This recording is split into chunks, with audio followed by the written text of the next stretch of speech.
I can't. Chick. No. I think we're recording. Son of a bitch. All right. There we go. It's recording. I think it is. No, it's got to be recording. Just run it inside real quick. I can't just run it inside real quick. Oh, I thought you could plugged in. Oh, I thought it could run off battery. I don't have batteries in it. Why not? 'Cause. How do you record in the car? On batteries. Oh, goodness. It's recording.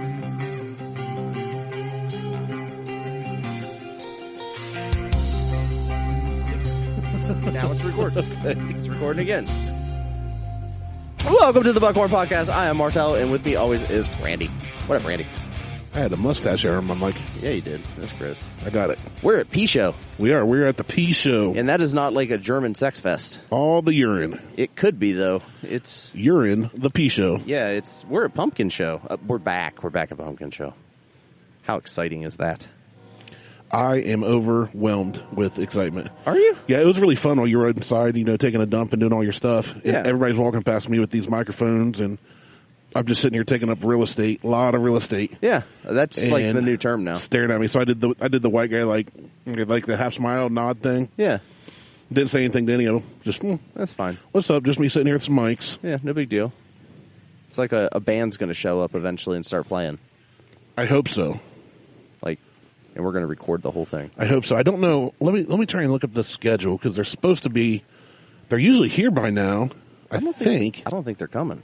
There may not be. There's a parade tonight. It's the Parade of Queens, and that's not drag queens, unfortunately. Oh, that'd be hilarious. That would be so funny, especially in a town like this. Yeah, well, this town is something else. Ugh.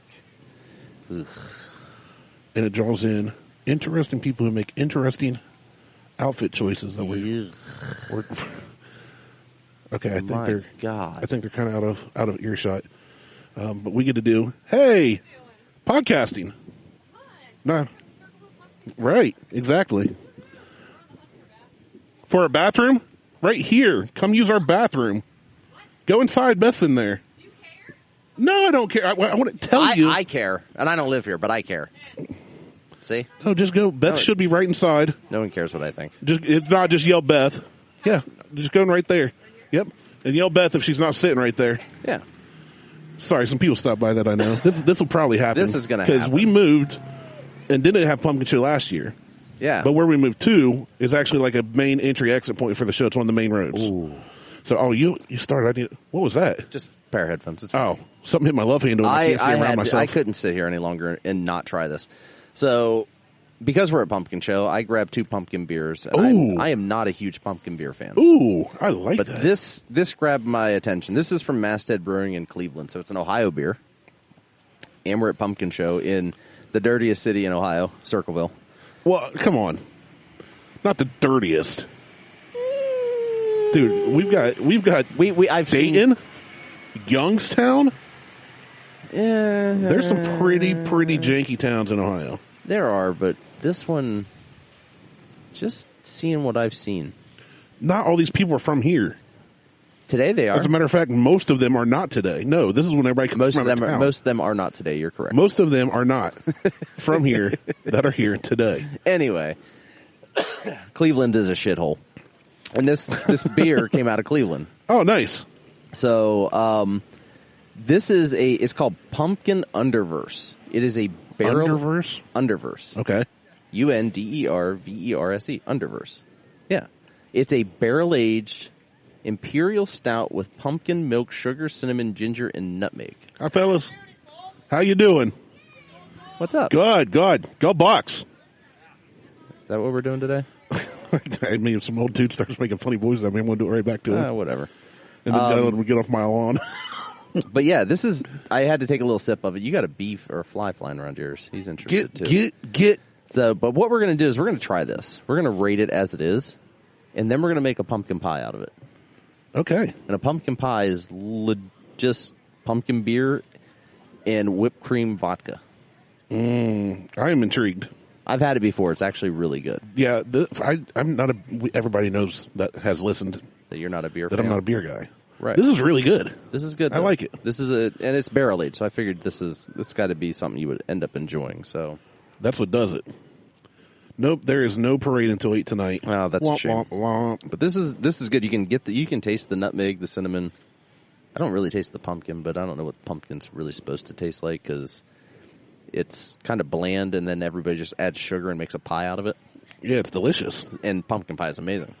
So, nope, nothing going on today from here. But this is so we'll just people watching. That's the whole point of doing pumpkin shows. Just so let's rate our Cleveland pumpkin beer as it is. As it is, I'm easily like in this for this is also 12.6%. Nice. Yeah, it's a heavy boy. This is a hefty one. Yeah, it was $13 for a can. I am out. And that's why. And so there's two reasons why. One, it's high percentage, and two, it's barrel aged, and that usually ends up costing more. Okay, that makes sense. I do really like it, but I doubt I'm going to pay $12. $13 for one. I would buy another one of these or 4 for that price. I don't know if I would. But so here there's a little backstory while we're thinking about this. From the darkness of the Pumpkinverse, Pumpkin Underverse was born. A Pumpkin Underverse barrel-aged imperial stout slumbered in bourbon barrels with pumpkin, milk, sugar, cinnamon, ginger, and nutmeg to achieve a complexity not obtainable without. It's unobtainable. Oh, stop it. It's good, but it's obtainable without all that stuff. Yeah, did you just buy this at Ameristop? Yeah, I just walked in Ameristop. Okay, so easily available. So it's easily available. Yeah, you just walked in and grabbed it. Yeah, I think the unobtainable part is We're talking about the flavors. All the flavors. But you got to have this stuff, and it's unattainable to get it without. Yeah, so to kick off the show, give it a try. I give the beer I'm giving it a 2. Oh, Jesus, my fingers quit working. Just because of the price. That's my main. Oh, I'm at a 3. Yeah, but you'll pay more for a beer. I will pay more for a beer. I'm a beer guy. So go ahead and put about half of that 2 shots, because we have another beer to do. Really hard to measure out of here. No, it's not. You just hold it up to the sun. You see how much is in there. And then you put in half. I can't tell. I'm just going to guess. There we go. Well, that's all it is anyways, I guess. Thanks, Randy. You're welcome. You're welcome. Anytime. Now you know where we live. Yeah, I know. Much easier. So we did I got the basic bitch vodka. It is Pinnacle whipped cream vodka. That's it. I think that's about half. I'm not sure. That's fine. So Pinnacle whipped cream vodka. How y'all doing? Doing great. Fantastic. Doing great. Even better now that I got beer. Yes. So you've got your whipped. Oh. Pinnacle whipped. I'm kind of trying to swirl mine without Yeah. I want it stirred, not shaken. Yeah. I think I did half, so I'm hoping my ratio is the same as yours. You're going to be good. You're going to be fine. You probably didn't even need a full. Oh, that's good. Yeah, I told you. Pumpkin that's pie. trouble. It tastes like pumpkin pie.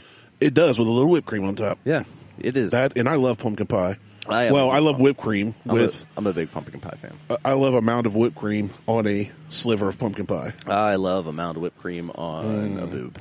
On my face. On a boob. So I would, and you can do this with any pumpkin beer. It'll work with any pumpkin beer. So you just do. I wanted to get a smaller bottle. A lot of people I know walking by. Well, yeah, you live in this. I live in the show. Podunk town. And like I said, we're on the main drag. Yeah. So last year, or 2 years ago, they didn't have it last year. Thanks, COVID. We were more in the show, like near booths and stuff. But here, I'm probably going to see more traffic. I'm going into the show. I got to go to Lindsay's. I got to get donuts. I was already told that I need to get donuts. You can get those any time of the year. Yes, I know, but I only I can get them for you next week and bring them to you once a week. Once a week? Well, I could get them once a week. You'd come up once a week. Yeah, but I'm only. That's like down here there's like pizza booths here. Who comes to the pumpkin show and gets pizza? Pumpkin pizza. Yeah, pumpkin pizza. But I'm talking the regular pizza. No, that's a waste of time. Have you ever had pumpkin pizza? No, it's that delicious. doesn't sound good to me. So anyway, it's been what, 2 weeks?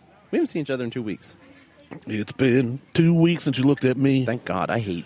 Oh no, that's bare naked ladies. You went off to the race and you missed my titties. Yeah, I did go to the races. You did. Off to the races. I did. So in Indy, I had an amazing opportunity to go do some photography which I have not picked up. Did you say photography? Photography. Awesome.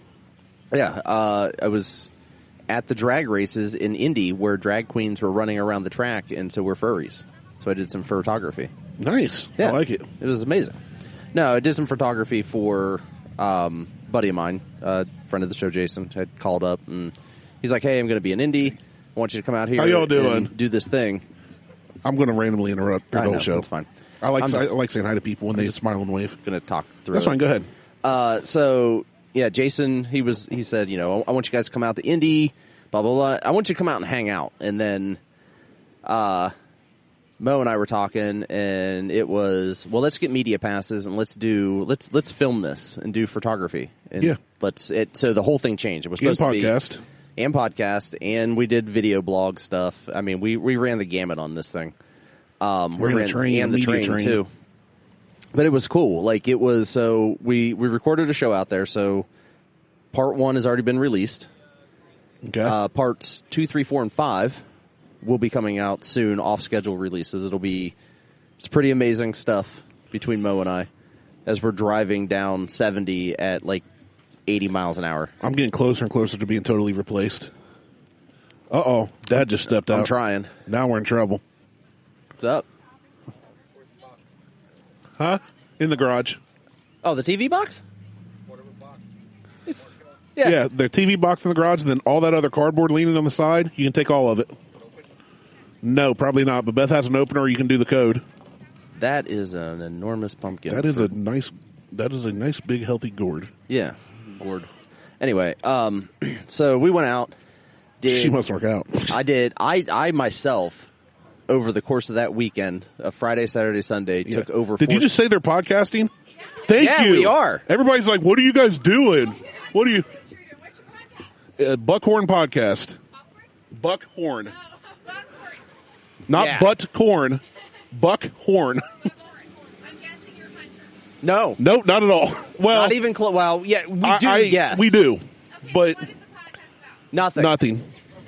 It is about whatever we want to talk about whenever we show up. I usually drive to his house about 30 minutes away and walk in and we grab something to drink and start talking. We drink whiskey, we drink beer, we talk about nonsense. Like I'm telling a story about going to Indianapolis Motor Speedway right now.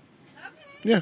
Or if something bad happens or weird happens, you know. Buckhorn, I would have thought it would have been about. Well, it's a contradiction anyway because bucks don't have horns. Right. That's what I thought. So the whole show is a I contradiction. honestly don't remember how we picked the name. I did. We've been doing it for over 3 years, so I just hang out basically. Yeah. I don't do anything. We're going to get some food. You enjoy your podcast. Thank you Will so do. much. Enjoy your Thanks. food. Enjoy your food. Awesome people. Yeah, You know, I thought of a game we could play to interact. Local or not local, where people step up to the mic and we have to guess based on their appearance. If they're from Circleville, he got it too. He said podcast. Yeah. Thank you. That's what we're doing. Yeah. Most people don't get that. Nothing. Whatever. Everything. What are you talking about? We got liquor too. Can't yell that too loud. You upset Beth. Well, not today. Yeah, true. Not today. I'm drinking beer today, not liquor. So anyway, you do car Anyway. stuff, take pictures. So in the course of that period, like I said, I took over 4,000 photos during the weekend. Okay. And I think I went through all of them and I walked away with like about 172 that were good. I mean, that's about how it goes. To my standard, Yeah. is good. Other people look at me like, that's great. I'm like, that looks like a snapshot. So So it looks like a black and white photo. Well, it's not. I did that too. So, and then we did some video stuff. So, there'll be a video coming out that Mo's going to edit together. It'll be on YouTube, and I'll put a link up to that at some point once it comes out. But kind of hoping this becomes more of a thing. Like we can do this more regularly. That would be fun. And just go and photograph and do video. That would be almost as fun as driving through pumpkin show traffic. Almost. I don't know. It took me like 15 minutes to get literally a mile down the road to where I met you. Oh, I know. Crazy. But so we did all that. We were in the pit. Like, Look at that shroom. I mean, it's like a wood carving, I think. But yeah, it looks like a chainsaw carving. Yeah. We were in the pit. Like I was on pit road. Like I was out on the track at one point. Yeah, some of your pictures, I could tell you were like in the action. Yeah, I was there. Like I was hands on cars, touching stuff and fingering them up and putting my prints all over them. And there was so Jason's team, they run Lamborghinis. No big deal. No big deal. They run the Huracan. The Huracan. Yeah, it's Hurricane, as we say here in Ohio. But they run that. But there was a Bentley Continental GT. So that thing is it's a V12. Well, it's not a V12. It's a W12 configuration that is twin turboed. Pretty slow. Super slow. It's only stock like 600 horsepower. That's not that much. That's pretty slow. And then I don't know. Dodge puts out engines with more horsepower after than that. After fuel mapping and stuff. I'm sure that it's probably closer to 800. That thing right there's got a Hemi. That thing is hideous. Oh, look at the Altezza taillights. God. All right. But I've got video that I posted up, and that thing is throaty, like in your mouth. Like deep in your mouth. Just deep in your mouth, exhaust right in your throaty. mouth hole. It was amazing. Absolutely amazing. It's amazing. So I got all kinds of videos of that. I got videos of Nissans and Porsches and Audi. Like Audi Sport was there. Like the actual Audi race team. That's pretty sweet. Was there. They were in the paddock next to us. That's pretty sweet. Which was pretty cool. Then they all had R8 LMS or R8 GT LMSs. I also saw you did not get to do the fire extinguisher as part of the crew because you're too fat. I'm a little as Mo which was put funny it, for me to say. Yeah, well, as Mo put it, he is a full-figured man. And could Mo get in a suit? No, I was gonna say Mo's like beefy, not fat. Mo is taller thick. than I am. Yeah, he is an imposing figure. Yes, he is a bigger gentleman than I am. In many ways. And I wasn't getting in the suits. And there was one suit I tried to get in, and it looked like it was painted on. Like I got it up around my legs. How you doing? I got it. I got one arm into a sleeve, and I'm like, this isn't happening. This is like Chris Farley in David Spade's blazer. Like this was fat guy in a little coat scenario. Yeah, we're good, baby. You want to come be on the podcast? That's my wife. She said no. That's the Beth I always refer to. So all of our 3 listeners. It was good. It was such an amazing time. I got a tire. Yeah, I saw that. I got a slick. I'm going to make a table out of it for the office. Heck yeah. Liz is not happy. Well, is she still working out of that office? Yeah. But once the basement's done, it'll go to the basement. I'm not going to do anything until I get to the basement. I have to have a buddy make. I need some metal rings so that I can put inside and outside the tire to put the legs on. Gotcha. And then I need to also get why legs? Just get a glass top and set it right on top of it. Because it doesn't sit high enough. Oh, if it's like a coffee table type thing. I want it a little higher. Oh, you going for like a high top table? No, I just want it to sit a little higher than just the tire. Just the tire height itself. Gotcha. And then I'm also going to have to get a piece of glass made. With no, not around here. Ours sucks. Thanks, Dad. Love you. If you guys couldn't hear, my dad just pulled up and harassing us. He yelled, "You know anybody that actually makes a good podcast?" Nope. Absolutely not. Nope. That's a nice truck. It is. It's a platinum F-150 Platinum. It's like a $60,000 truck. Okay, it's like a $90,000 truck. It's MSRP, especially right now. Yeah, it's like 80, 85. Yeah. He did not pay that at all. Not even close. I know what he paid for that. You'd be surprised what he got that truck for. You've told me, so. With 20,000 miles on it. It's nuts. But what got me on that guy was... got blasted. He just U-turned right in front of a car. Ooh, the golf cart did? I missed it. Yeah. This I love this. This is much better than staring at a wall or you. Like, I like looking at you. I don't know. But I know you like looking at me I could probably record a show by myself just looking in the mirror. I'm podcasting with the man in the mirror. The whole weekend is amazing. Like, it is so friggin' loud. Oh, got the one-handed grab. Well, that's just a little Nerf.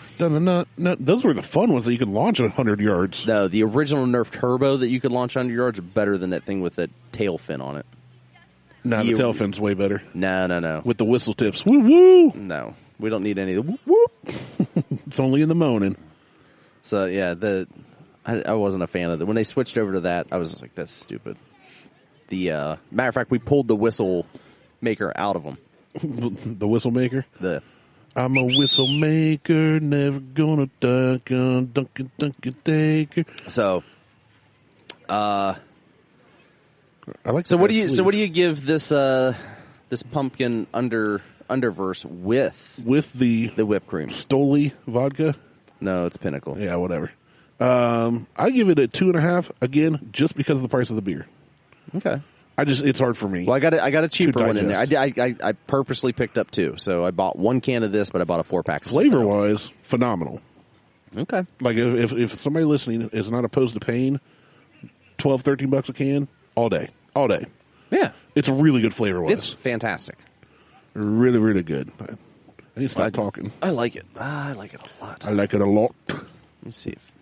So I got another one in there that we'll break out here in a little bit and try it and see how that goes as well, because we still have some vodkas left over. Tell you what, by the time we get done, whenever we get done, because I don't know how long we're going to do this, we are going to be hungry. I am going to be hungry. I am looking forward to getting some. I've had 2 slices of toast today. I had some 2-day-old Chinese food, which is always good. No, it wasn't great. Always good. No, I'm good. I'm not a leftover person. Like I grew up. It depends on what it is. So I grew up on leftovers, and my max is 2 days. Like I won't go more than 2 days on any leftover in the fridge. I would, depending. About the only thing. Well, I take it back. Salsa, but salsa isn't leftover. It's just continuous eating. You just keep adding to it. Yeah. Once the bowl starts getting low, you chop up more veggies and throw in there. You just throw it in there and mix it up. You're fine. Shake it up. You're good. Yeah. But I just don't do leftovers. There are interesting people. I'll bet you I could win a game of local or not. Yeah, we can see. No, I'm not saying we have to play it. I'm just saying if we did. You know what we should do is we'll play the game. So we played a game when I worked at Abercrombie, and the game was more whether she was shaved or not, and we was just a guessing game. So as long as they are of legal age, I'm okay with that. We can just guess. Get out of here, stupid bee. I'm sorry. Oh, you're talking to the bee. We can just kind of guess, like so afraid of whether they're local or not. Yeah, I don't want him in my beer. Yeah, get out of here. Get out of here. Guess if they're local or not? We can just guess if they're local I like that way better. Then we don't have to talk. Ooh, nice fox body going by. That thing looked clean. Yeah? It sounded okay. Yeah, it was pretty good. A little throaty, not real loud. Oh, throaty. That's what she said. It's a little throaty. A little bit. Tickles my tonsils. It's a little throaty. But, yeah, other than that, there ain't a whole lot else going on. I mean, we're down here at the show, like the big show. This is the one. Yeah, this is the greatest free show on earth. If you guys don't know what the pumpkin show is, well, James is driving down here from fucking Michigan. It's ridiculous. Like I would not drive from Michigan. Not that he's driving down from Michigan, that he lives there. Well, that's ridiculous. It's ridiculous. He lives in Michigan. It's also ridiculous that he's driving from there to here for this to go to pumpkin show. Not to us. That's what. Well, obviously. I mean, he could have done that forever ago. He could have done that at any point in time. And we could have been chilling at your house. Oh, that breeze feels nice. But, yeah, so he did actually send me a text. And he said he's north of Columbus. Just how north far? Of Columbus. Just north. Okay. He's got a solid hour. With pumpkin traffic, he's an hour and a half I'm going to respond with MI is just north of Columbus. He ain't getting here till 4, dude. I'm telling you right now. M-I, how do you spell it? He may not be on this podcast. M-I, how do you spell M-I? No, Michigan. T. I got it. S-U-N. How you doing? Good. So, podcast. Something like that. Yeah. Thank you. Thanks. Appreciate you. I gave him the finger guns.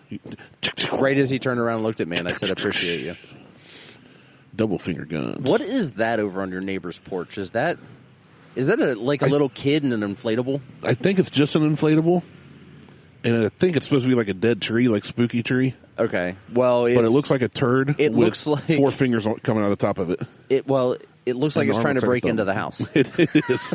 Can you imagine waking up and like, let me go over the front curtains, and that thing's just staring at you? Jesus. Oh, I had Liz and I went out on a little day date yesterday, which James said is not a date because we had lunch. Or it wasn't day drinking because we had lunch. I said day date plus wine equals day drinking, and he said no. So anyway, I beg to differ. It is day drinking because you're drinking during the day. I was drinking during the day. Whether you eat or not is irrelevant. It was a literal thing. So I was behind somebody that their license plate frame, and I like to read license plate frames now, like just license plate frames, license plate frames to see what people have other than just the stupid. I usually read anything on the back of a vehicle. So. Oh, he's on Island Road. Where are you? Oh, Island Road? He's opposite from us. It's literally this road all the way down. Here, just throw in your address, and that way I'm not putting it out on the air. I appreciate that. But the car I was behind the license plate frame said something along the lines of, "Do you follow Jesus this close?" And I wanted to get a photo of it. And then I had some quirky ass response, but I didn't. You refrained? I wanted to get a photo. I couldn't get a photo in time, so I could respond to be kind of a. No, you did not. Beth just are those bath bombs? Yes, they're delicious. So this is freeze dried saltwater taffy, and that's freeze dried Skittles. These are things I've been meaning to bring out to your house and always forgetting. Oh, we need to do that. Oh, we're doing it. All right. Should we wait till James is here? We can wait till James is here, considering he's on Island Road. Yeah, there's your... James is... he is a listener. He's a listener of ours from Michigan. He's driving down from Michigan to come to the Pumpkin Show. To go to Pumpkin Show. And he's like, oh, well, you guys doing Pumpkin Show? He goes, I'll just swing by. Didn't I just say the same thing? Beth said it's better than hot dog water. I said the same thing driving over here. We're driving over here, and I was like, do they not have, county fairs in Michigan or state? Like, why would you come all the way here for Pumpkin Show? And I said... I like Pumpkin Show, but I literally walk out of my house and go get food. It's... Right, you're here. I would not drive from another state to come here. You have a Pumpkin Show pass. A legitimate pass. I have a pass on my dash that I can drive into Pumpkin Show. If I wanted to, I could drive right downtown. He can drive into a crowd of people in Pumpkin Show. Just give me a Mustang and watch me work. Mustang, I think wasn't it a Charger? Well, they did that too. I mean... How y'all doing? How you doing? Oh, I got their dog. So... There was a pet parade yesterday. Oh, yeah? Yeah. That dog, it's running, it's trying to, it's in a harness, but it looks like it's humping the air. Because it's trying to take off. It's like, look at there's another dog. Oh, Battle Royale. No, not yet. Oh, bark, bark. Okay, the white dog is way more aggressive than the black dog, and that's racist. Black dog's just like, I'm doing my thing. That's completely opposite of what happens normally. No. Playfully racist. Are you sure? So anyway. Podcasting. Poorly podcasting. Yeah. Buckhorn podcast. I need to print off business cards. We should get a banner. B's here. Yeah. Yeah, I should tell Beth make us a sign. Yeah. That's I don't know if she has arts and crafts stuff. So here's the weird thing though, is 2 years ago when we did the first Pumpkin Show, no one knew what a podcast was. And we had that trio of college kids on the show. Yeah, Ricky Tikki Taffy. Ricky Tikki Taffy. You haven't. I wonder what happened to them. Did they graduate? I don't know. And then we did it another year, and that's when Music Derek came on. And then last year, Ricky Tikki Taffy was the same with Derek. Was it? Yeah. 2 years ago is the only time we've done a Pumpkin Show podcast. Are you sure? 100%. That was all the same year. We did 3 hours of recording, but lost half of it. I'm the dumb, so it's fine. All right, so then, yeah, because this would be we're in, yeah, third year, whatever. But where is Music Derek? I texted him. He's out of town. I don't know. He might be hunting. I was like, hey, we're podcasting. Stop by, because I bumped into him earlier this week downtown. And he said he's out of town. And he said, I don't like you, Randy. I'm going to tell you I'm going out of town. He and I just spent all last weekend together. That's why he doesn't like you. Like you and Mo did. Nope, actually, we had a great time. That's what we cuddled. We fondled. We played tummy sticks. Well, Mo and I had a 2-bedroom house, and we slept in the same bed. Beat that. That's the only way to do it. Yeah. So. That little kid looks awesome. Got long hair like Judd's. That survived Vegas vacation. I'm just looking at that kid like... The kid's awesome. His hair looks unkept, though. I know, I like it. It looks like he's starting to form dreadlocks. He looks like Encino Man. Yeah. It's like baby Encino Man. Like baby Brandon Fraser. In The Mummy. Yeah. Brandon Fraser. There's a name you don't hear anymore. Well, he was like some internet thing recently. Oh, look at this dude going. Well, yeah. Look, he's in an ST. That's a golf cart ST. That was yellow racing paint on that golf cart. Oh, that sun needs to go back behind a cloud. No, I'm enjoying that. I need my vitamin D right in my mouth. Too hot. Hey, watch it. Their kid's present. Vitamin D from the sun. Sunny D. Take that vitamin D from the jug. So, Sunny D. Sitting here, people walking by. Shit, I have to find a place to park. Oh, he hasn't even parked. Just tell him to pay.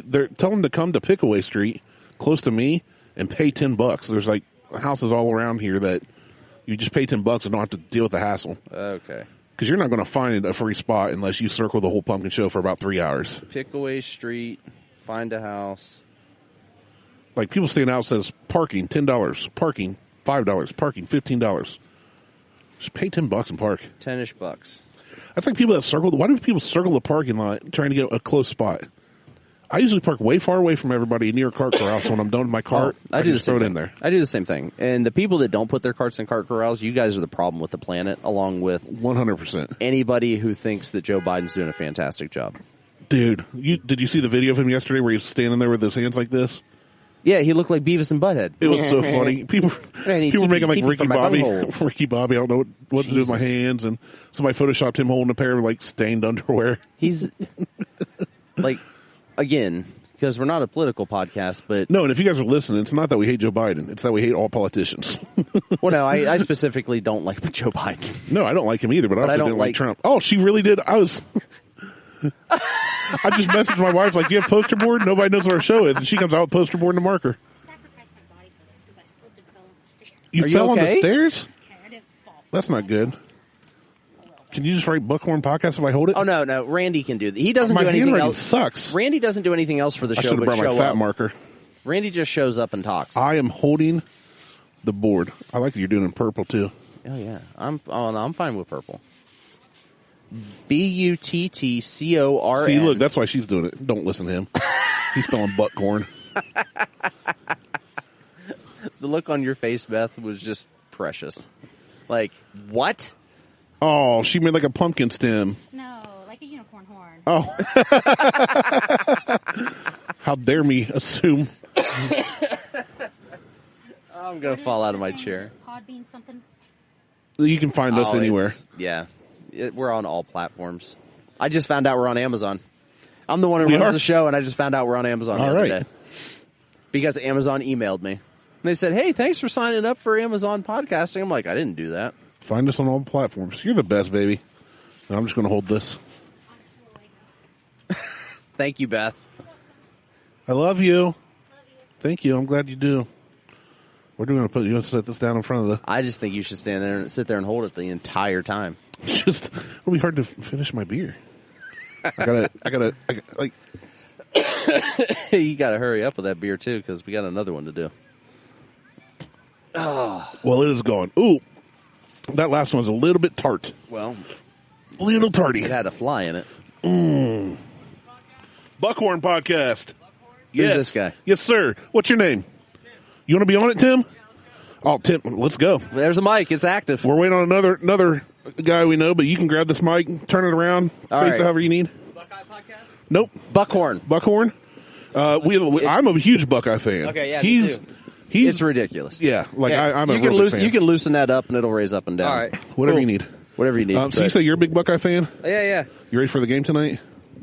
I am ready for the game tonight. I might be back here a little bit, but then I'll head home later. I will be. Well, I live here, but I will be inside watching. I don't care. Pumpkin show's like all right, but I'm going to be watching the game. Yeah, same. My mom's coming, so I gotta take You her live around. here in town? I live in Asheville. Oh, okay, See, you're not we far. were going to do the game. Oh, I forgot. Damn it, Randy. Yeah, we were going to guess who's local and who's not. Just by the way, they sorry live. about that. No, well, it's my okay. fault.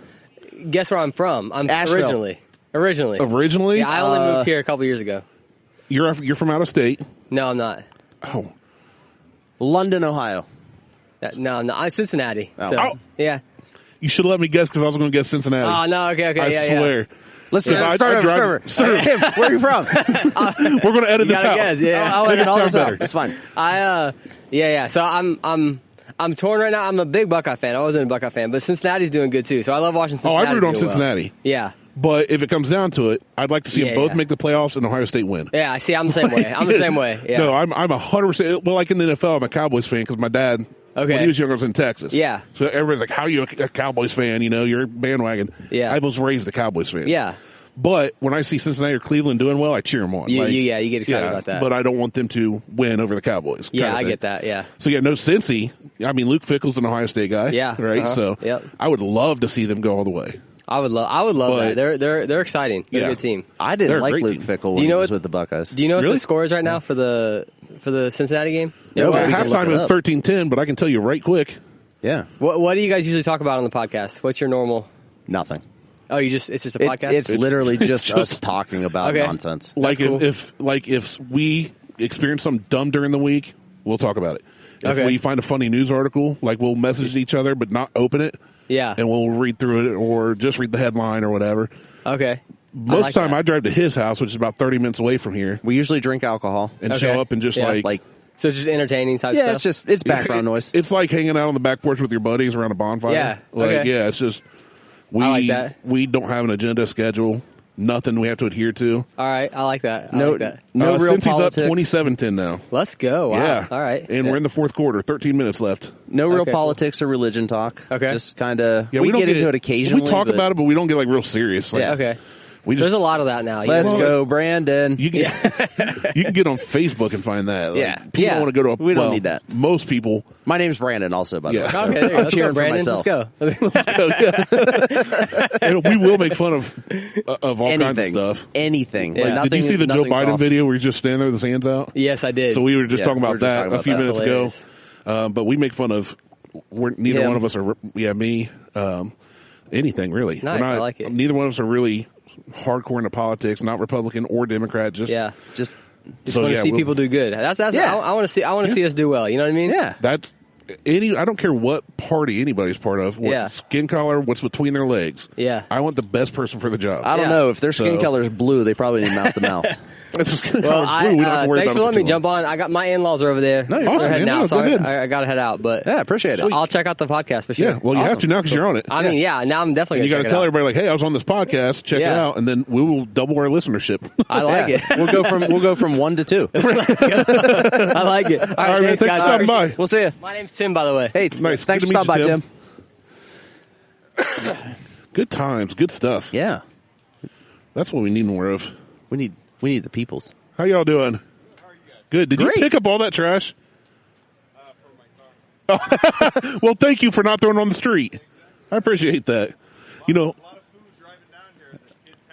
Oh yeah. Oh, yeah. They ate on the way to Pumpkin Show. Yeah, that's what kids do. No, Yeah, me and you both. I'm in the same boat. Yeah, Me and you boat. me and you both. I think you pumped your brakes on the S word there when you saw the little Yeah. girl walking by. I No shh. Doing good. You're doing good. I'm proud of you. I said I dropped an F-bomb once. Did you? I did. notice. I heard it. I guess I'm just immune to it. I think I said I said shit. I said damn it. But no kids are here right now. Your kids are here though. They're inside.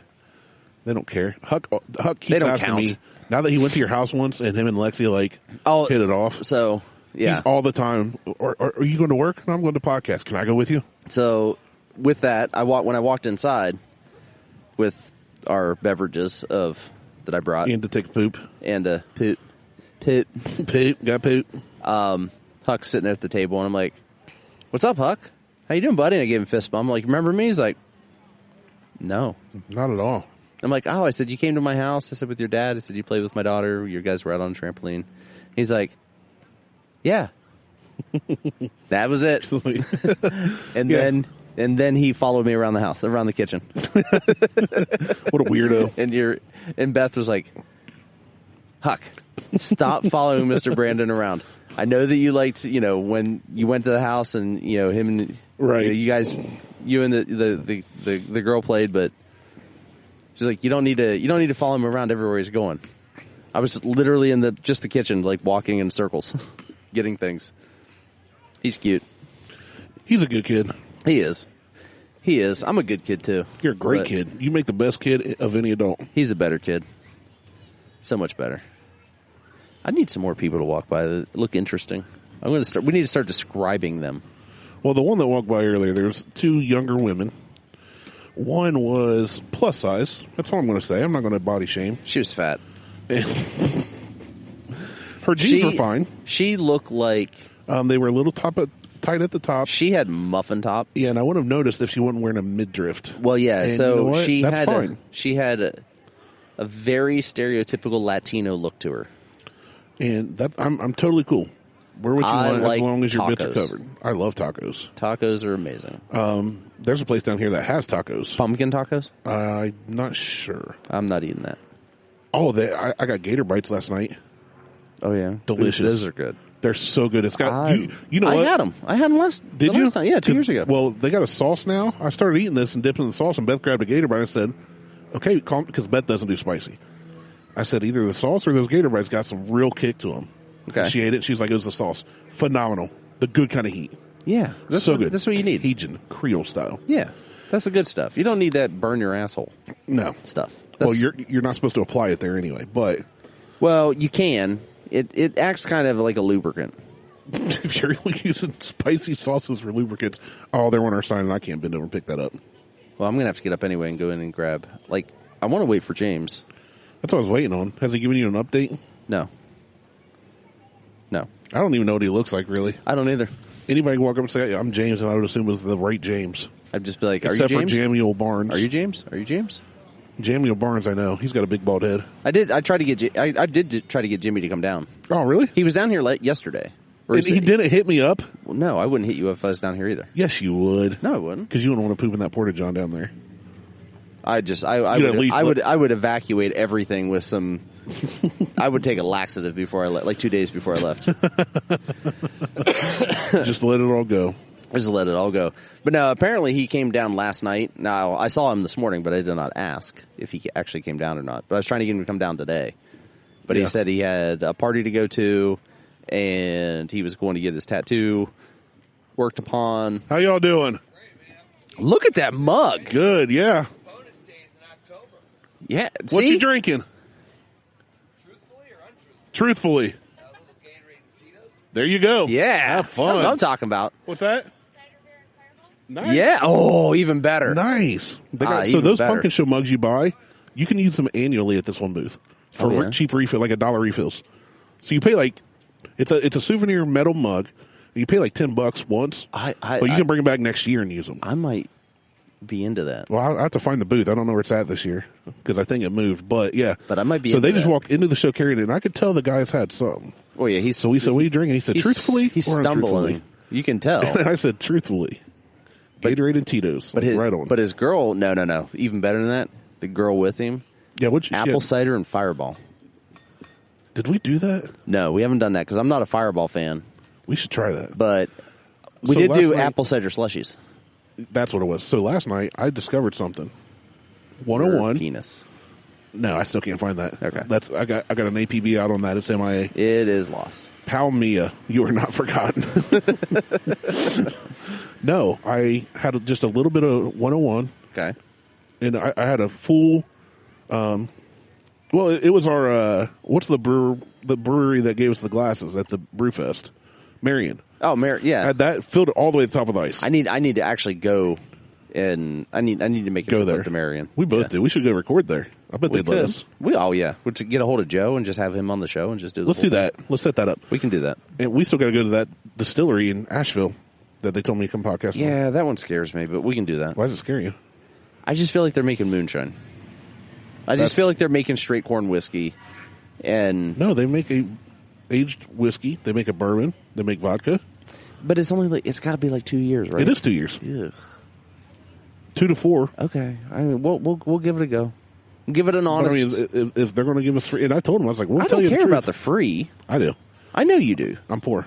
I'm cheap. I mean, there's a difference. Rich. That's why it's amazing. I love being rich. It's so good. I don't have to live in I Circleville. love being rich. I don't have to. I live out and I got land and I got white trash people live across the street from me and put all their trash out, like their hoarder ass trash. Yeah, I still don't get that. It's so weird. You should Their property from the street looks so nice, but Until you can tell get by close. you can tell by what they put out that it's not. Like they're hoarders. They put out stuff last week. No, they put out trash last week. They put out last week. The trash was so bad that the trash people forgot to get my trash. They quit. They were like, we're done for the day. They literally forgot to. They're like, damn it. They didn't take all their trash. Like they left. They basically put out an entire bedroom. Like there's literally the whole room. They cut it out of the house. Pretty much. Lifted it up. Pretty much. I mean, with all the crap they had out there. There was 2 beds. I saw at least 2 headboards and 2 footboards. How you doing? Just hanging out. Podcasting. Jump on the mic. Oh, okay. Yeah. What's your name? I'm Tim. Tim. Nice. Another Tim. Hey, man, Tim's There you go. the greatest, man. My dad he worked he was a postal carrier for 30 years. Oh, okay. Yeah, up in Columbus. Yeah. Nice. So thank you. Oh, I appreciate it. Because I know what all he went through, and people kind of overlook Melvin. Oh, man, yeah, they don't move. And everybody yells about the dogs, postal service. Dogs. Yeah. Cats? Hold on, cats. Yeah. You got cat stories? Man, cats, they're aggressive. Well, They yeah. can be Yeah, aggressive, they're yes. aggressive. They're I murder mean, mittens. I don't know if they plan, but when you stick the mail in the slot, Yeah. They go nuts. ball come out. Yeah. I just skipped that house. Like, I don't know what happened to your mail. I have to deliver it. Just Yeah, throw I know it. you do. Have to deliver. I know. And it's Just- the little dogs you have to watch out for. Yep. You know, not the big ones, the scary ones. No, it's always Yeah, the little it's dogs. the little yappy ones. Ankles. Yep. Yeah. They'll get Little you. ankle biters. All right, good meeting you, Tim. Have a good one. All right, I'll see you, Tim. The next person who shows up and wants to get on the microphone, their name is going to be Tim. I don't care. It's the Their Tim name show. could be Michael, and it's going to be Tim. Welcome to Buckhorn Podcast. I'm Tim, and with me, as always, is Tim. Oh, what were we even talking about? I don't remember now. Oh, your neighbors and their trash. Oh yeah. Trashy So neighbors. there were like 2 headboards, 2 footboards. So like you saw like the bed rails, no mattresses, dressers, nightstands. They probably just burned the mattresses like I'm just hillbillies do. They could have just burnt everything else that they had sitting there That's too. true. Yeah, they're in the country. Why are they throwing so much stuff out? But Burn I'm it. just like, holy shit! Like there's so much stuff that they've put out at the end of their driveway that this week the trash guys were overwhelmed and just stopped picking up trash. They just Quit. stopped. Like I guarantee you called. somebody quit that day. I called the trash company. I'm like, hey, I There's just some went down little to get kids my running trash here with can. no adults. No, there's adults. Okay, They're back there's there. the adults. There.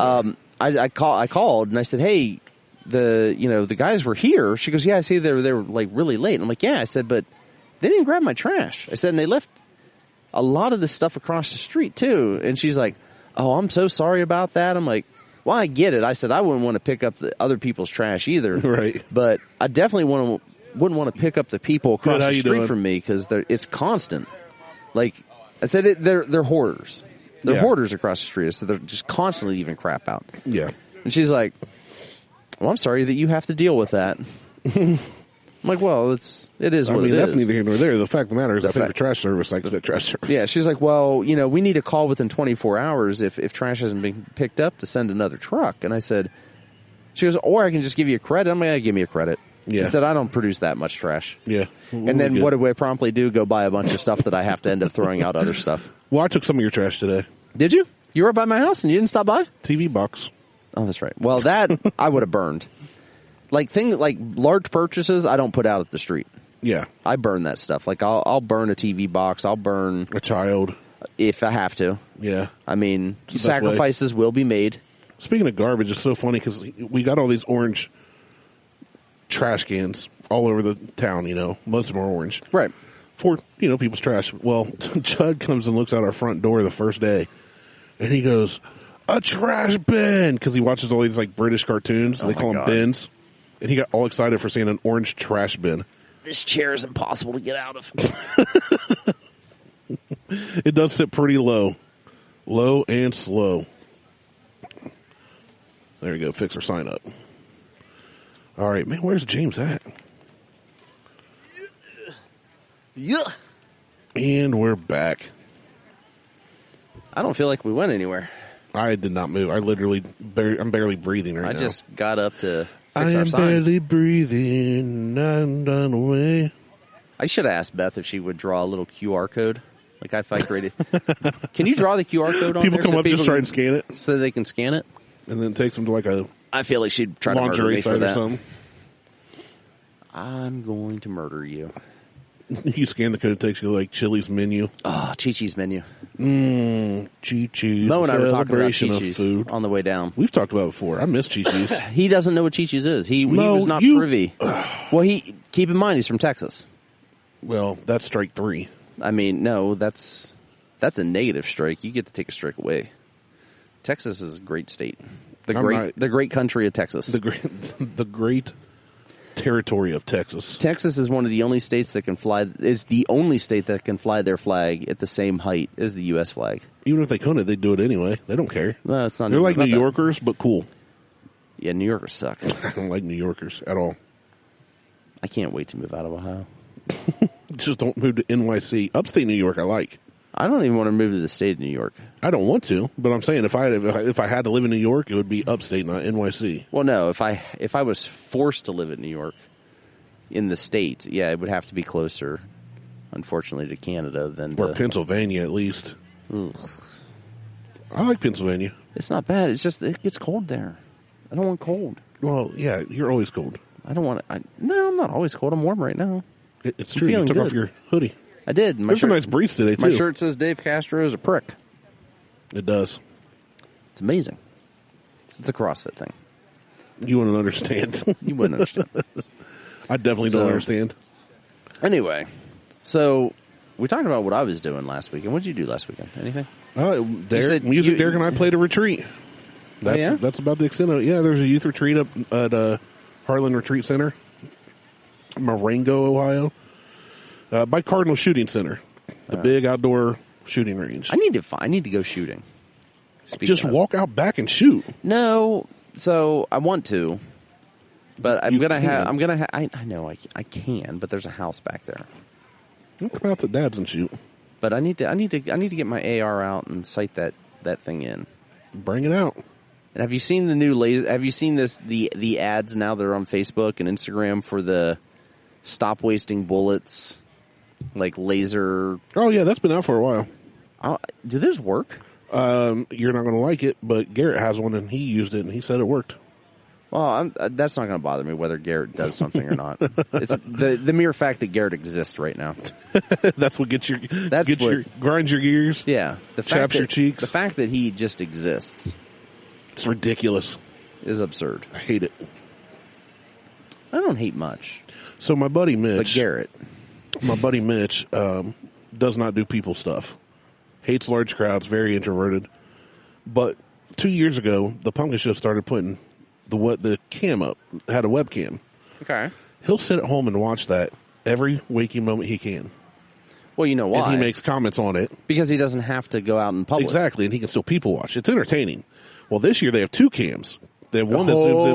Upgrades. This one, there's the one that overlooks, the main intersection downtown, and then the one mounted there, but it zooms in for the parade, so you can see everything that every cool vehicle that comes through, every float. Okay.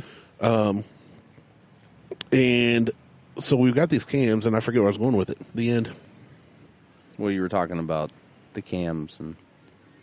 Yeah, we were talking about Mitch. before the cams because that's. Well, what you led went me to a that. retreat shooting, and then you completely switched the topic. Well, anyway, shout After out I to said Mitch. shooting. I went down and held up a sign that said "Hi, Mitch" for him. Did he text you back? Yeah, he did. He was him and the guys in chat box. Get out of here, Randy. I'm pretty much famous now. I've been on camera many times this week. That's what that's what Harley thought. I sent her. I was on when GT America was streaming the races. Oh, you can see were me on in the camera? background. Okay. So I took a screenshot of it and then cropped out so you could just see me. Yeah. And I sent it to my 8-year-old or now 9-year-old daughter and said, "Is Daddy famous now? He's been on YouTube TV." And she goes, "Yep." My dad's a celebrity. Ooh, So- Mercedes. Mercedes versus minivan. Face to face. So Yeah, so speaking of, one of the things I did last night is I was going through photos from the race. I like those. I'm going to bring it back. Those are okay. I don't know why I like the styling of them. I really do. I like that they're very much It's almost like a pony car, but it's European. well, they have a really long wheelbase. Yeah. Like the wheels are way up front, like even further up front than a BMW. Got a good stance. But I We're was talking looking, about a Mercedes, what's that called? It's probably SL. I don't know. yeah, SL6. I'm not a Mercedes guy, whatever. 63 or some shit. I was looking at AMG GT Blacks, Okay. which is like a top tier Mercedes. They're about 180,000 new. You should get one. I was thinking about it That would be awesome. because I'm super rich. You are rich. Must be nice. It is so nice. That was another car that was running that was like running like a bat out of hell at the races. I bet it was cool being that close. It just being able to like having access so that everyone knows because they'll hear and whatever. So we had pit passes, which allowed us access to the pits. Then we had crew passes which gave us additional access, and then we had a media pass, which was basically a purple vest. The purple vest gave us more access to almost anything. Like we could go anywhere. Yeah, like I'm here to take pictures, and then you pull out your cell phone. We were there to get we could get on the track. Like on the track during the races. Yeah. Like literally in the middle. Not in the middle, no. But there was one spot like at the end of pit row that I walked out like into the track and the official didn't say shit to me. Like cars are coming out of pit and I'm standing there like about quarter way on the track as they're blasting flying out of there. They're going from 45 to 200 miles an hour. Yeah, in a matter of seconds. Probably closer, like 140, but still. I'm just like, this is amazing. This dog has a Buckeyes jersey on. Yeah, he does. I'm normally not for dogs with clothes. It's a pit bull. But I'm all about cute. that. I like it. It's a good looking dog. It's a good looking dog. Pit bulls are good. And there's peeing in your yard? Oh, peeing in my yard. Yeah. Oh, it's fine. You're good. He looked at me like, what's up? Go Bucks. See, look. Phones? Any phones? No. Oh, I have not moved from this chair for about an hour. Sorry. A school did just pull in.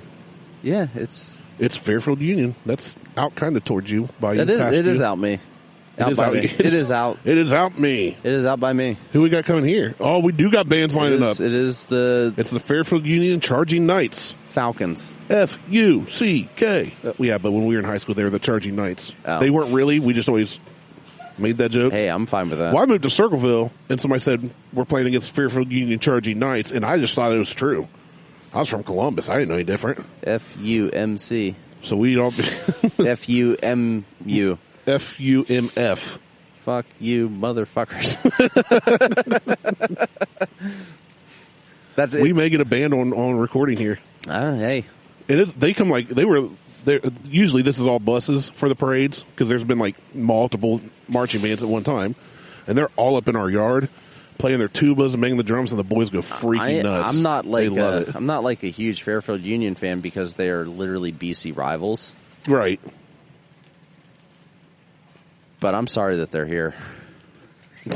You feel bad for them? I feel bad for them for having to come here. What's that? Hey, look, it must be James. What's up? Jump on the mic. Yeah, there's a mic right there. Well, no shit. Yeah. Yeah, our town of like 13,000 grows to like 400,000 over the course of the week. It's insane. Yeah. You guys are state of the art. Well, I mean, that's all Martelle. I buy $20 microphones and I. That's how we do. It's what it is. So you all drove. This is there goes our sign again. There goes our sign again. Whoopsies. This is James, yes, sir. A listener of ours from Michigan. Get up on that microphone. Can you hear me now? I'll say you can adjust. You can set stuff on the table if you want. Actually, this crap is for you. For us? Yes. Not all of it. Give it here. That's all right. She said, Randy's got some smoked whiskey that tastes like shit in the basement for you. Oh. Yeah, you want that? That's what he said. That. Hold on, let me see if my wife can run it out.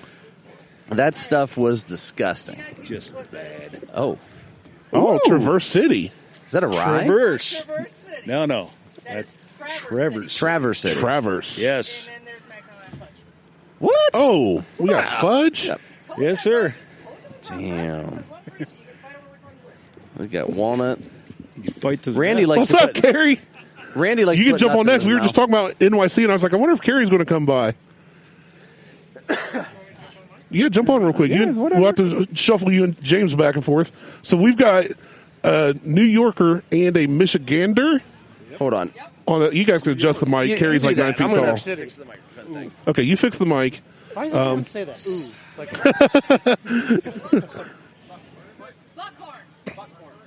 Buttcorn. Butt corn.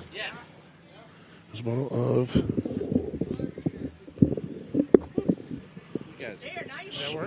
there we go. whiskey. Talking to that. All right. This is great podcasting right now. Trying to see if Beth will bring that Seven Brothers out. Well, I got to run inside anyway, so Well, why were we talking about New York City? because it sucks. Oh. We were talking about living in other states, and I said I'd like upstate New York. I love. I mean, we have friends from up there. Upstate New York is kind of its own animal. Get on the mic. Get up close. Well, all right. Upstate New York is kind of its own animal. So I lived in Rochester for a while too. Oh, okay. You know, even though being a New York City person, I think I was in there about 4.5, almost 5 years. In Rochester? Yeah. Okay, I didn't that know was that. right before I moved to New Orleans. So, Yeah, you've been around. yeah, I kind of get around whole country. Now you're stuck in Ohio. I wouldn't call it stuck. I feel bad that you're in Ohio. He hates Ohio. He's ready to move out I mean, because he hates cold mainly. I'll tell you the thing that drives me nuts about Ohio is there's no surfing here. Yeah, that's very true. But You there's know. a lot of Ron John Surf Shop stickers. Right, there really is. And Salt Life and Salt stickers. Life stickers. Yeah, we've And I'm talked about that where's on here the Salt before. Life? Road salt, man. It's winter. Road Right. salt life. Right. Yeah, no. all right, I got to run inside. All right, you run it's- inside. It's like upstate New York is a lot like if Ohio and West Virginia had a baby.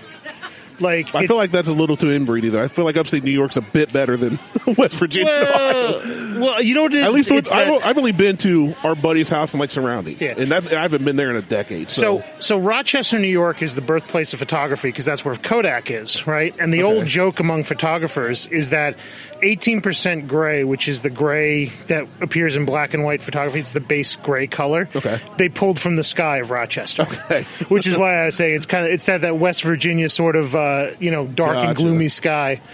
And much like Ohio most days. well, Today's actually nice. Yeah. I don't know. For some reason, it doesn't always feel as gray. Like, there's that, like, kind of, it's not a spooky kind of thing, but it's just sort of like, it just hangs in the air. Yeah. Like, I remember I had to go to West Virginia for a wedding a couple of years ago, and I remember just crossing the border and the sky changed, and I'm like, where am I? Like, are you in did the same realm? Like, did I die in a car accident 10 miles back? Am I in the Twilight Zone? Should I be hitchhiking along this road for a woman to pick me up? No, you should not hitchhike along any road. Well, that's true. First off. But, yeah. Well, I mean... Depends on what kind of date you're looking Of course, I mean, somebody of That's your stature, it's not like somebody's driving by like, yeah, I could take that guy. Yeah, for listeners who can't see me, I'm 6'5", so Yeah, he's Harry's a big dude. Yeah, So a tall, imposing figure. right. But yeah, no, I was wondering if I was going to see you here, and I was about to message you and see if because you said you're coming down. I was gonna have I you was swing by. thinking about sending you a text message Yeah. too because we were just looking for parking though, and I think my family left me here, so I guess I can stay on mic as long as I want. my daughter was the Pikachu running around. Yeah, here like a yeah, I minute saw ago. her. I didn't see your wife at all. I just noticed. I mean, obviously, when you stopped, I noticed. Yeah, she was in the orange Texas sweatshirt. Oh, okay. Yeah, so that's really kind of a funny thing too because I married a Texan. And Okay. I brought her to Ohio. Brought a New Yorker married a Texan and ended up in Ohio. Right. Well, New Yorker met a Texan while we were both living in New Orleans, And then, decided Ohio is where we want to live. Nice. I don't know how that works, but hey. That sounds like a good sitcom. Yeah. Well, I think I already made that. It's called Hot in Cleveland. No, I've never seen that. I haven't either. I just I've was never guessing. seen it. So, I'm sorry. I don't mean to be crowding the mic. I don't No, care. you're. Yeah, James came down from Michigan for Pumpkin Show, which Martelle and I said is ridiculous. I'm not judging him. I agree. There's too damn many people here. There's a lot of people here. However, make my wife happy. Yeah. How about I mean, that? It's a You good feel better time. now? Not yet. She hadn't had Talking any. to my wife. Yeah,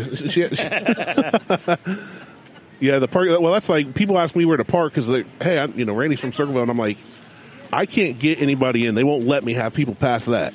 Otherwise, I tell people to park in my backyard, you know. My wife is the parking whisperer. We're only like 4 blocks that way. She saw... On the street?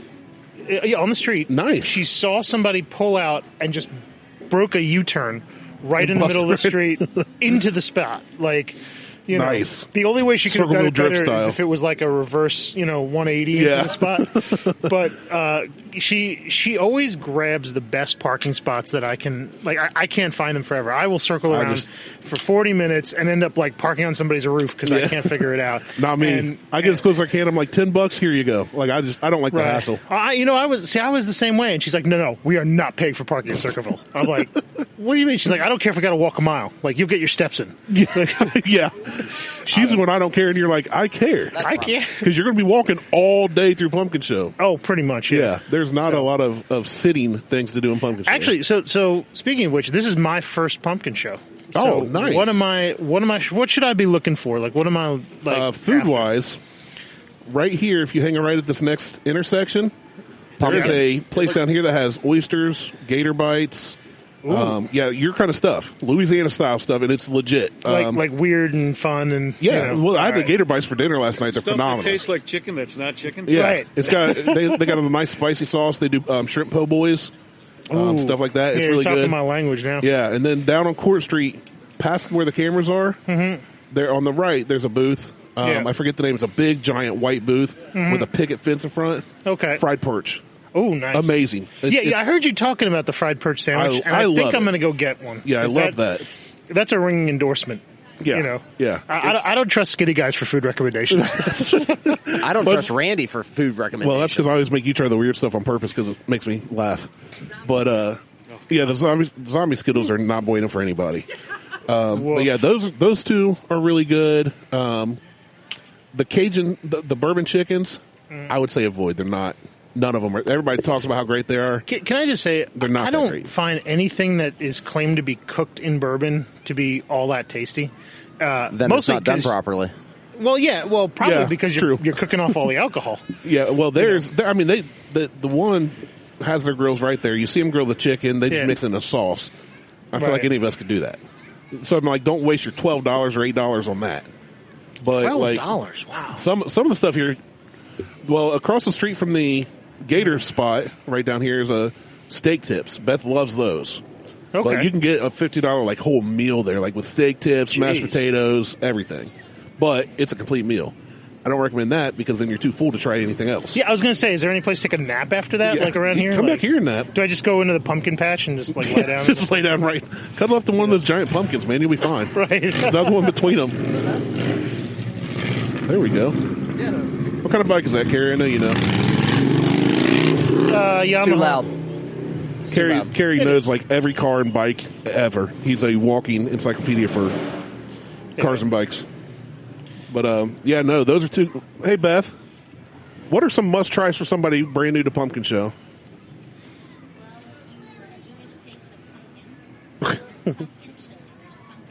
The pumpkin burgers they're like sloppy joes. So how does a pumpkin chili work? Because they use like pumpkin spices and pumpkin stuff. Puree. They put a little pumpkin puree. It's a little sweeter. Okay. Pumpkin spice chili. Yeah.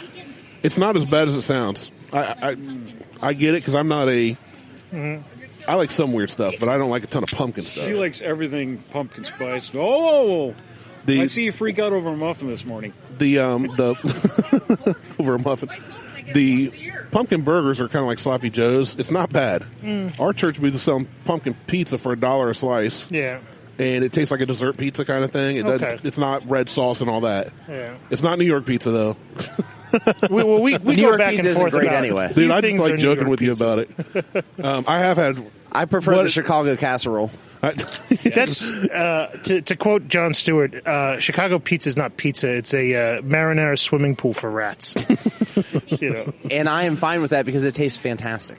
Well, I mean, it's cornbread based though. That's weird to me. I like cornbread. You're right. As far as pizza goes, you're right. It's weird. Yeah. But I like everything they make. I also would not, when I order pizza, I would not expect Chicago style.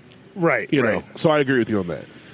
But I like food, obviously. So it's a funny thing, right? Because I don't want to like denigrate anybody's local pizza because pizza's regional. Like it's we've one had of those discussion. weird things that I've had pizza in Italy, I've had pizza in the U.S. in most of the states I've lived in or visited, and it changes everywhere. Yeah. And Ohio Valley pizza is the best. There's a place right by you. Carrie lives in Hilliard. So DeCarlo's. DeCarlo's Main in Hilliard. Street. yes, DeCarlo's is quite good. That's Ohio Valley pizza. Yeah. It's funny because I still can't get used to the fact that you guys like cut pizza in a very funny way. It's all these like tiny the tiny The squares. squares. I Yeah. can't stand that crap. Usually, even places that do that, if you ask them to cut it the other way, they will. No, I know. But yeah, that or like Zanzi's down here does all cross cuts, then one down the middle, so you get like the strips of pizza. Yeah. So yeah, that is. I do prefer triangles over a bunch of little squares. Yeah. But Is it a Volkswagen? No. So that's one of those built Jaguars. GM chassis. Yeah, so that's going to be a Pinto drivetrain. Is it Pinto? Well, it's either Pinto or sometimes they used to use the Chevette too. I've seen we got a couple of them up there in Michigan. I've seen one that's built For- on a.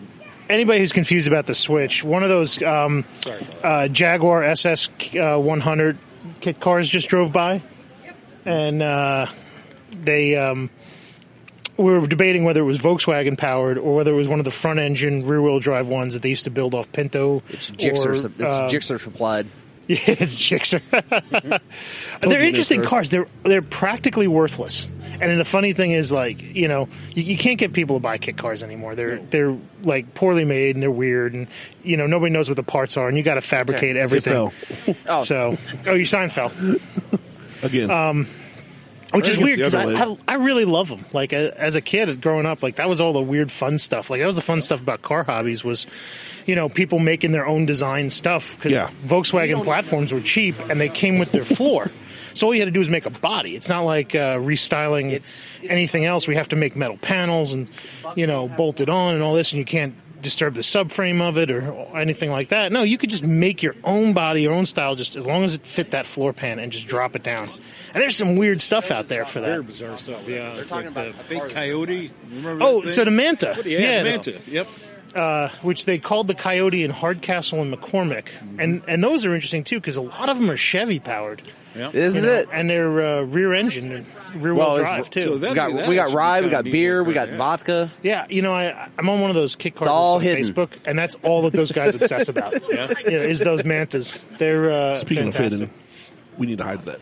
But The cans too. oh, are we drinking here? In a minute. Hold on. So that's the thing. Do you want a beer? I didn't want to interrupt you. Your time. You know what? You don't have to threaten me with a good time. Okay, So- good. I'll go grab another glass because we're going to do a little tasting. All right. So why don't we circle back to New York? What was so awful about it that you were talking about it before? I don't even remember. New York I was City? joking about it because I was figuring you were going to walk by at some point and then maybe be on it and then eventually So, listen to it. I'll tell you- I think I said not wanting to live in the city. I did enjoy visiting New York. Yeah. When we did, I'd go back to visit. I would not want to live in the city, but I wouldn't want to live in Columbus. I wouldn't want to live in Cincinnati. I don't like living in town here. I'd rather be outside of town. Right. We just got a really good deal on the place. You're a solitary kind of person, right? It's Where I live, yes. Yeah. I'm social.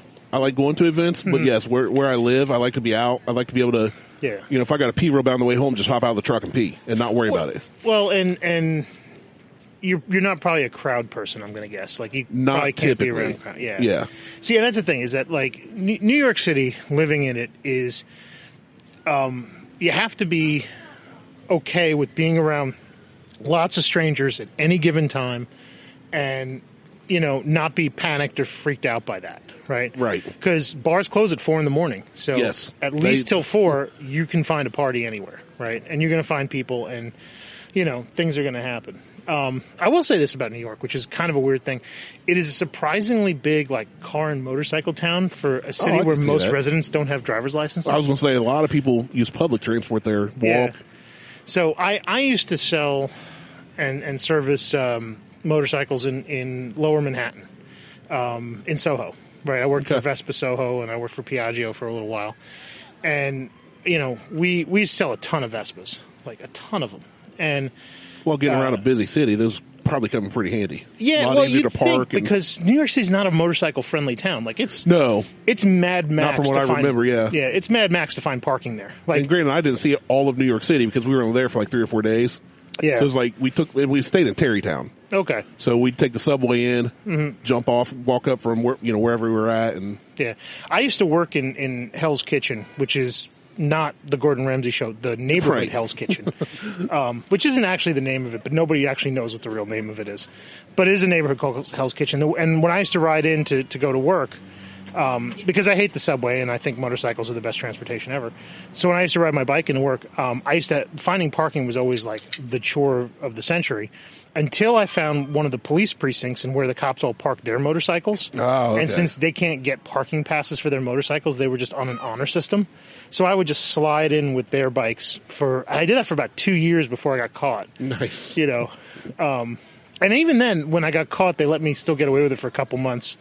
And then the bar I was working at got sold and torn down, and you know I went back to a real job anyway. So, but it's like you find bikes like tucked under bridges and like in any place that could be stashed, people will stash it. Oh, thank you, sir.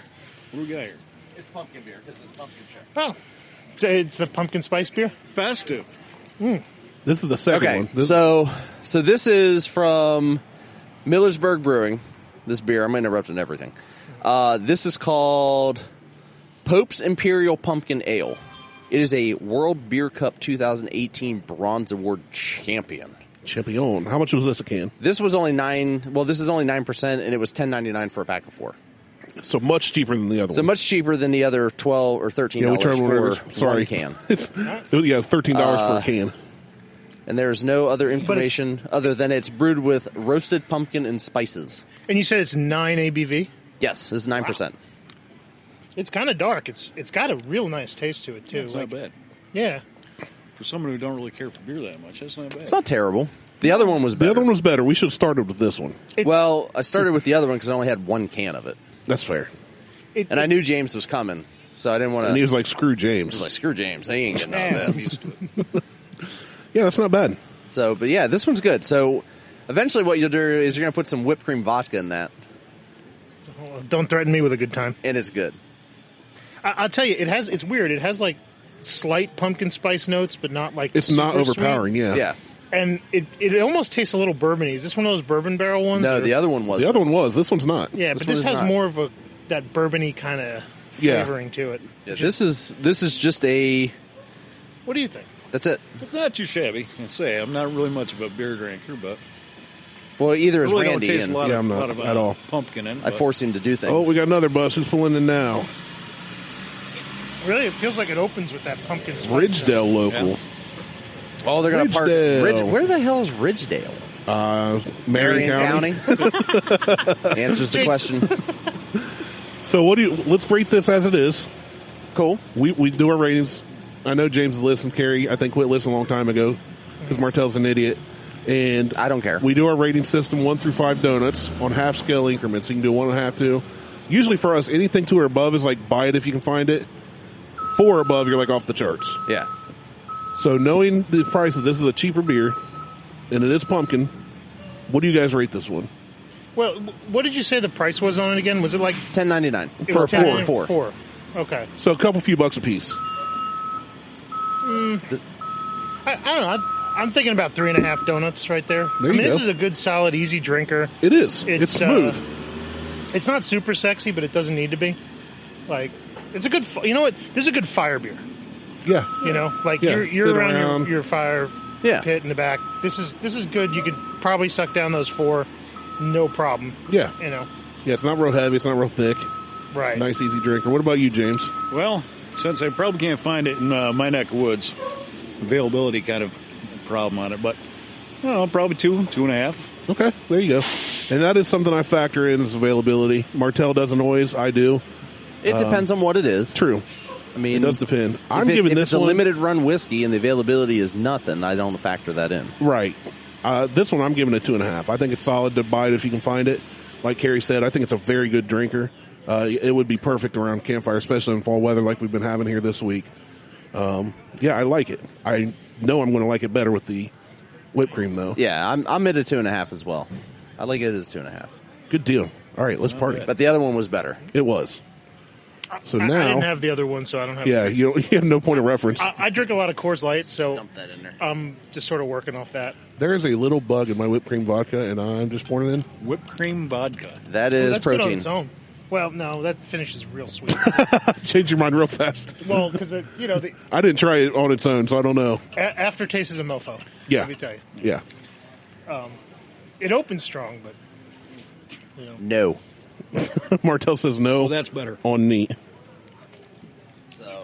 It's not better. No. So this is it's pumpkin pie. It's yeah, you know what? That's Yeah. exactly. Yeah, that's what we're going Yeah, for. so that's exactly what it is. It's that pumpkin pie kind of. Get the whipped cream flavor. Yeah, like because you know what, on its own, just taking a shot of this stuff, the aftertaste will just knock you off. Like it's gross. Yeah. Yeah. But you put it in here, and you get like that bourbon and that overly sweet whipped cream aftertaste, just sort of mixing. Yeah. They cut each other, and it works really well. Yeah, So- that Pinnacle made the whipped cream vodka. It's got a It's really definitely unique feel to it, too. made for a mix. Oh yeah, it changes Yeah, the like- texture too. That lightens Yeah. it up a little bit, which is nice. I Kinda like this. whipped cream. Odd. Well, yeah. It Now is. you got to throw a couple candy corn in the bottom here, and you got yourself a. Oh, that's not. Well, I love candy corn. I'm pretty sure Martell hates it, but yeah, that's not a bad idea. Candy corn is great. Actually, at our church booth, they make a pumpkin soda, but it's ginger ale, some pumpkin flavoring, and they put one of those little candy corn type pumpkins in the bottom. Yeah. I love them.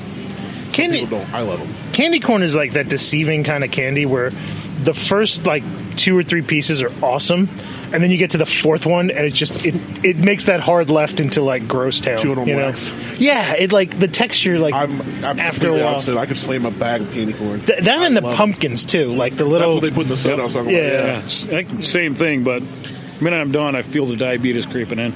Yeah, Right. well, I mean, Well, gotta I go feel get that my- when I wake up in the morning. I got to go get my socks and take my shots and ugh, Right.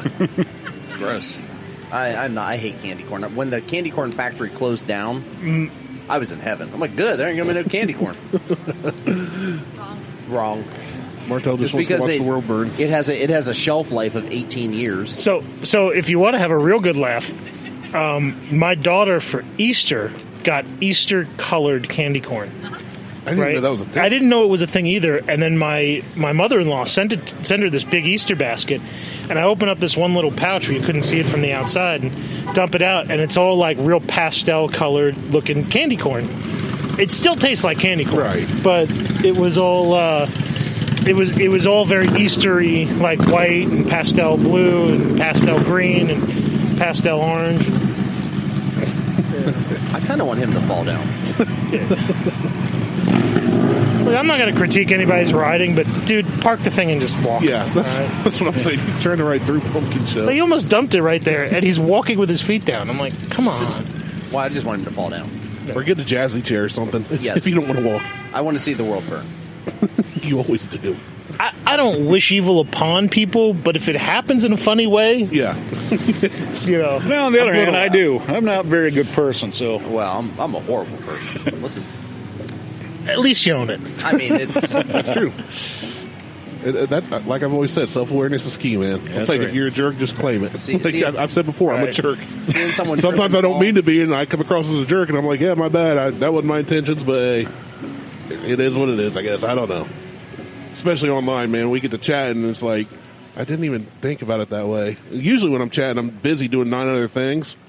Or if I'm typing to Martell or something, or anything online. Facebook. Had somebody go off on me on Facebook and over something I didn't even intend, and I was like, how did you even read it that way? So I just deleted it. I don't know. Because it's the internet and it's interpreted however Everybody's they angry. want it. Yeah, everybody's angry. But So yeah, no, I this- want the bands to play now. I think they're just here early and letting their kids hang out because the only parade is at 8:00 tonight. 8? Oh, yeah. crap. It's 3:30. That's horse crap. Yeah, so it's because this whole area will be filled with buses for the parade. Yeah, I don't They'll think be we're up on my sticking around yard. for They'll be everywhere. Yeah, no, it's No. I yeah. am more surprised that you guys drove from Michigan all the way down here. That's a hell of a drive. Adventure. One morning and drove to Ohio for breakfast. This is Ohio. Like, Well, I mean, No, depending closer to- hold on. not this Depending on place. where you're at in Michigan, So how far it's would you just drive, literally James? driving across the border. It was supposed to be about 3.5 hours, but had some issues with my battery in my Jeep. I saw so I had that. to stop getting the battery in. That was 2 hours of Walmart. By the way, don't go to Walmart for a battery. No, I try not to go to I got Walmart a for great anything. Walmart battery story. That was the power tour story. Actually, do you want me to tell you that story? Sure, go for it, Carrie. So you want to hear the You'll like worst, this too, Martell. the worst battery story gone wrong. There's a dead bee floating in my beer. Well, Good. He's drunk. He's not dead. He's drunk. Well, he can be drunk somewhere else. Don't you dare dump that out.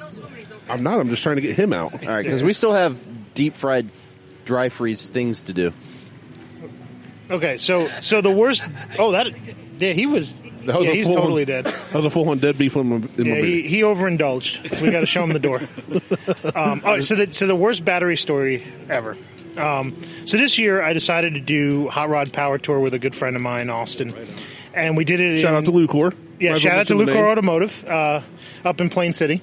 But so Austin had pulled this 1979 AMC Spirit AMX from a backyard in Kentucky, which I love. Yep. That's I love those cars. Yeah. Oh no, I do one. too. And so this was a kind of rare car. It was And Austin's a 304. pretty big guy too, right? No, he's not. I mean, he's wide but not tall. Oh, I don't know how tall he is. So he doesn't take up real estate? Like me. Well, let me put it this way. He had fixed the driver's seat for him. He had bolted it to the floor for his seating position. Yeah. And it basically meant that I was driving with my knees and my chest the whole way. I didn't know you drove. Oh, I drove part of the way. Well, if you Okay. watch the videos, you can see that there's The scenes one where video I I'm watched driving. was the one you're about to tell the story of. Okay. And then I watched part of one of the other ones. Yeah. So he had rebuilt the engine, the 304 V8 in this car, and he went through the tranny and he went through the rear end, but he didn't really check anything else in it, like the body harness, none of it. He welded some floors in, but he hadn't even finished welding like all the panels in, so there was like a good 3-inch strip of just seeing the highway right below the passenger seat the That's whole time. my favorite. It's awesome. Right. It made it real easy to get rid of trash on the way. But so the Hot Rod Power Tour for this year had 2 stops in Ohio. It had Norwalk and Dayton.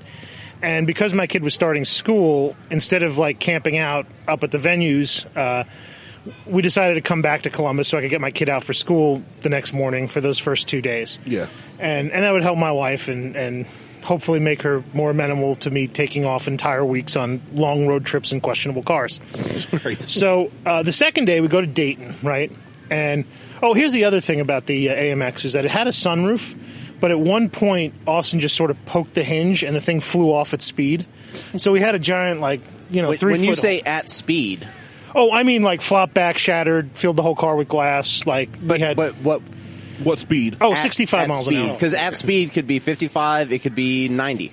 I know it was. He had actually not taken that car past 60 miles an hour before I drove it. And if you've ever been in a Spirit at 60 mile an hour, it's interesting. Yeah, it's fun. I've been in a Spirit at 105 miles an hour. You're a braver man than I am. It was taking my life into my own hands. Actually, I will say this: that car was fantastic for the entire time. But so here's where things like really go off the rails, right? So we go to Dayton, and we're at the Veterans Memorial. Coliseum, whatever it is. That's where the show is. And there's a ton of cars, and we have a great day, but it's hot, and everybody's just out in the sun, and you're baking to death. You can't have a car show unless it is hot and everybody's out in the sun and you're baking to death. Yeah. Right. You know, I'm actually kind of glad it wasn't in, like, the concrete parking sections, because then we really would be cooking. It was all in, like, the grass areas. Okay. But, yeah, no, we had to find air conditioning at least a couple times to keep from fainting. It was a hot week, man. Get completely dehydrated, decide to go to dinner in Dayton before we leave. Now, up until this point, car's been running great. You know, it started every time we needed it to. We've been, driving back and forth. We went up to Norwalk and back. We went out to Dayton. We stopped and saw them reassembling a B-17 in a small town that I can't remember the name of right now. But that's pretty cool. Yeah, we had a really fun time with that car. Actually, side note, coolest thing I saw is we went to the airport cafe where that B-17 was, and this guy walks in, and he's got to be like 75 years old, in overalls with no shirt, and he is tattooed from his eyelids to his feet. Jeez. Sounds like Randy's dream man. Right. He had 2 giant like pot leaves on his neck. You know, and I was like, this is the most interesting person. Yeah. What is your story, sir? Right. Yeah, that's the thing too. Like I kind of felt bad because I couldn't keep my eyes off him. Like that is the most interesting man I think I've ever seen in my life. Like, and he just comes into the airport. And you're cafe. a New Yorker. Well, yeah. I've seen. That's not saying anything. No, I'm saying like New Yorkers, the craziest stuff happens, and people are just like, that's normal. Yeah, I mean, yeah. So for you to say he's an interesting looking dude, I'm just saying like that's saying something. Yeah, yeah, you're right. I've seen a gaggle of trans hookers on a corner in the Bowery. Doesn't faze me. Yeah, I see a 75-year-old shirtless guy who looks like the tattooed man, like the painted man, just literally covered. Like I don't think he had like a square inch of him that didn't have ink on it. Jeez. And by the way, I am a supporter of that. I think it's fantastic. Yeah. But like it's a weird thing to see among boomers because they were so anti-tattoo for such a long time. Yeah, back then it was like basically well, some of them. It depends on what military they or did. bikers were the only ones really. Well, Navy. Yeah, that's what I said. Military, sailors and I thought you bikers, said just but bikers. No, military or bikers. Okay. It's more of like an outcast or outlaw type thing back yeah, then. it really was like you were like to get tattooed. And in fact, I think there's a movie called The Painted Man about like how somebody writes off society by tattooing stories across his entire body. And yeah, I can't remember. It's a '60s movie. They're all weird. Anyway, Because they were all high. well, yeah. you mean But not on the fun. good stuff. Like we have better stuff now, and Right. and we don't get better media now. But everything we That's have true. now is laced with fentanyl. Well, Depends where you get yours from. yeah. Not from the Mexican cartel. Well, wait a second. You can make the argument that everything back then was laced with angel dust. It Also doesn't make true. a difference. But that, yeah.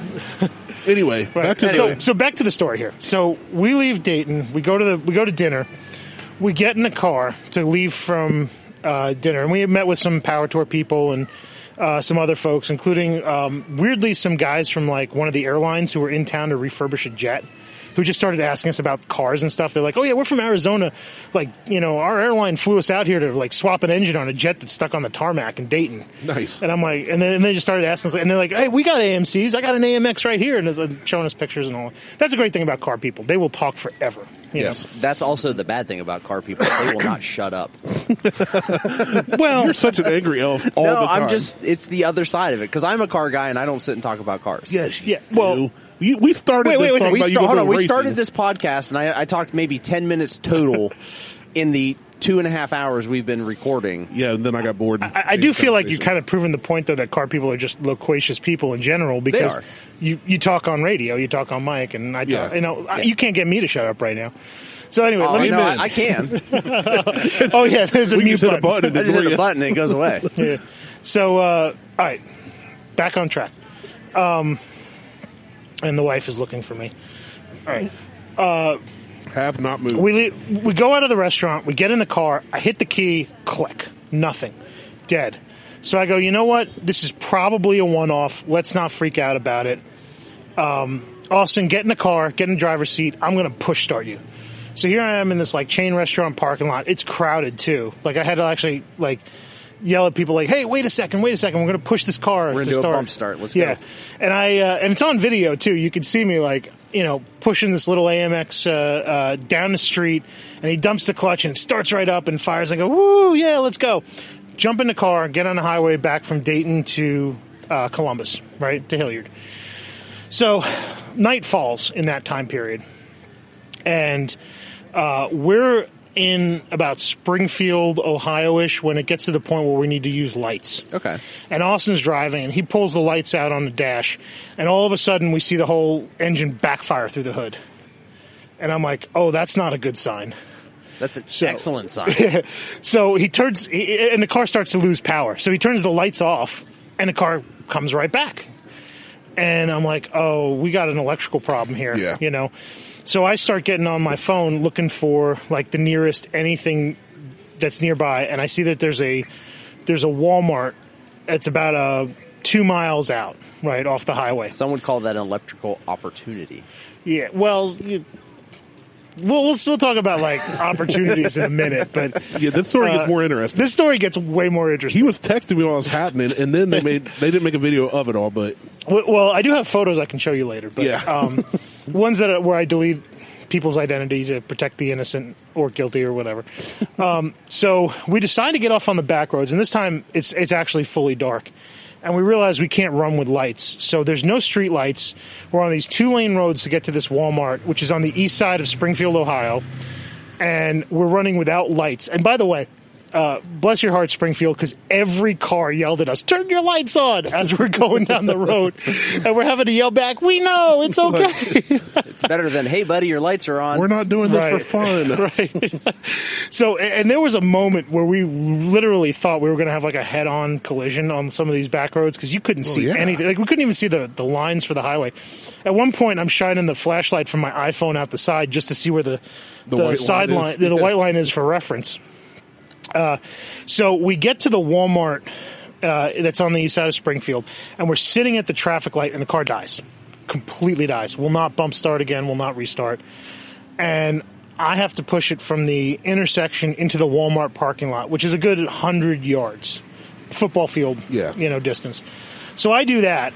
Now, keep in mind, I've been in the hot sun all day. I'm likely dehydrated, we've just sat in this awful hot car that that's the other thing too. There's no shifter boot on it, so all the training heat just comes into the car as we're going. So I cooked my leg at one point. Like, I had a nice mark on my thigh from where the shifter was just blowing hot air on it. So we get into this Walmart parking lot, and we're like, okay, what do we do? Austin decides he's going to go inside. He's going to buy a new battery for it. He's going to get some WD-40. Yeah. Some zip ties and some duct tape. Well, we had zip ties and duct tape, but zip ties and duct tape don't conduct electricity. Right. So, but WD-40 does. Well, that's true. So he decides he's going to run into Walmart and buy a brand new battery, right? And I'm going to sit out in the car, while I'm having my mild heart attack from pushing this car 100 yards and see if I can figure out what's going on with it, right? And I'm sitting there with a multimeter, just sort of testing leads. And it's weird, too, because the battery's showing 12.5 standing, and the moment I turn the key, it goes to 0. But there's only 6 wires in the entire car. Well, you'd think that. It's funny. There's 6 wires to the alternator on that car that we couldn't figure out how they worked. And it's an external voltage regulator, but it's an external voltage regulator mounted on the back of the alternator.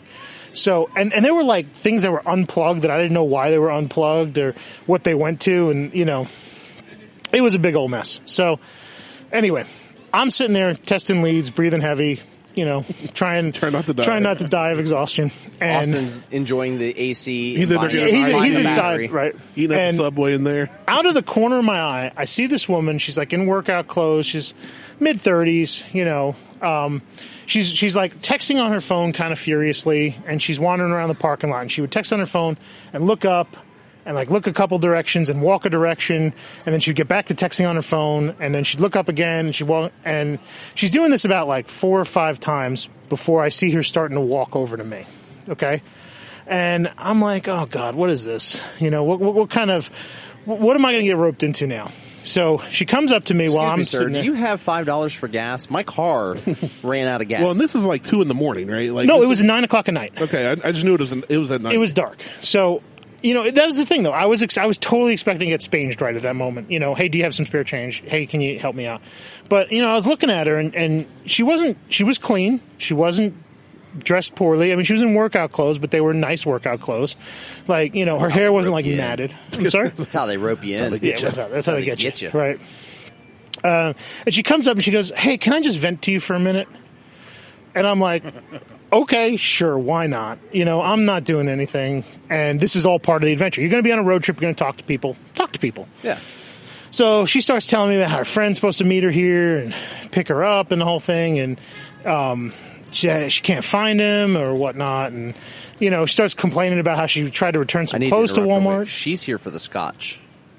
For the scotch? Where's the scotch at? Where's the scotch? Oh. Too mean. That is the best shirt I've ever seen. We got Ryan. Yeah, there you go. Oh, we got any takers? You want a shot? Are you offering? Sure. He's offering, yeah. Come on up. Have a shot. Beth is going to love me for this. Yeah. All right. So while he's pouring that shot, I'll get back to the story real quick. Go finish your story. So she starts talking, and I'm just sort of like half paying attention. And after about a minute, I go, wait a second, she's not talking anymore. All right, and she was leaning up against the car at one point and the whole thing. And so I look around the side of the hood, and I see her like crouched in a fetal position by the back tire of the car. And right away in my head, I'm like, oh, God, what's happening here? So I walk around, I go, hey, miss, are you okay? What's going on? And she's trying to like talk to me, and it's not very coherent, and it's kind of slurred.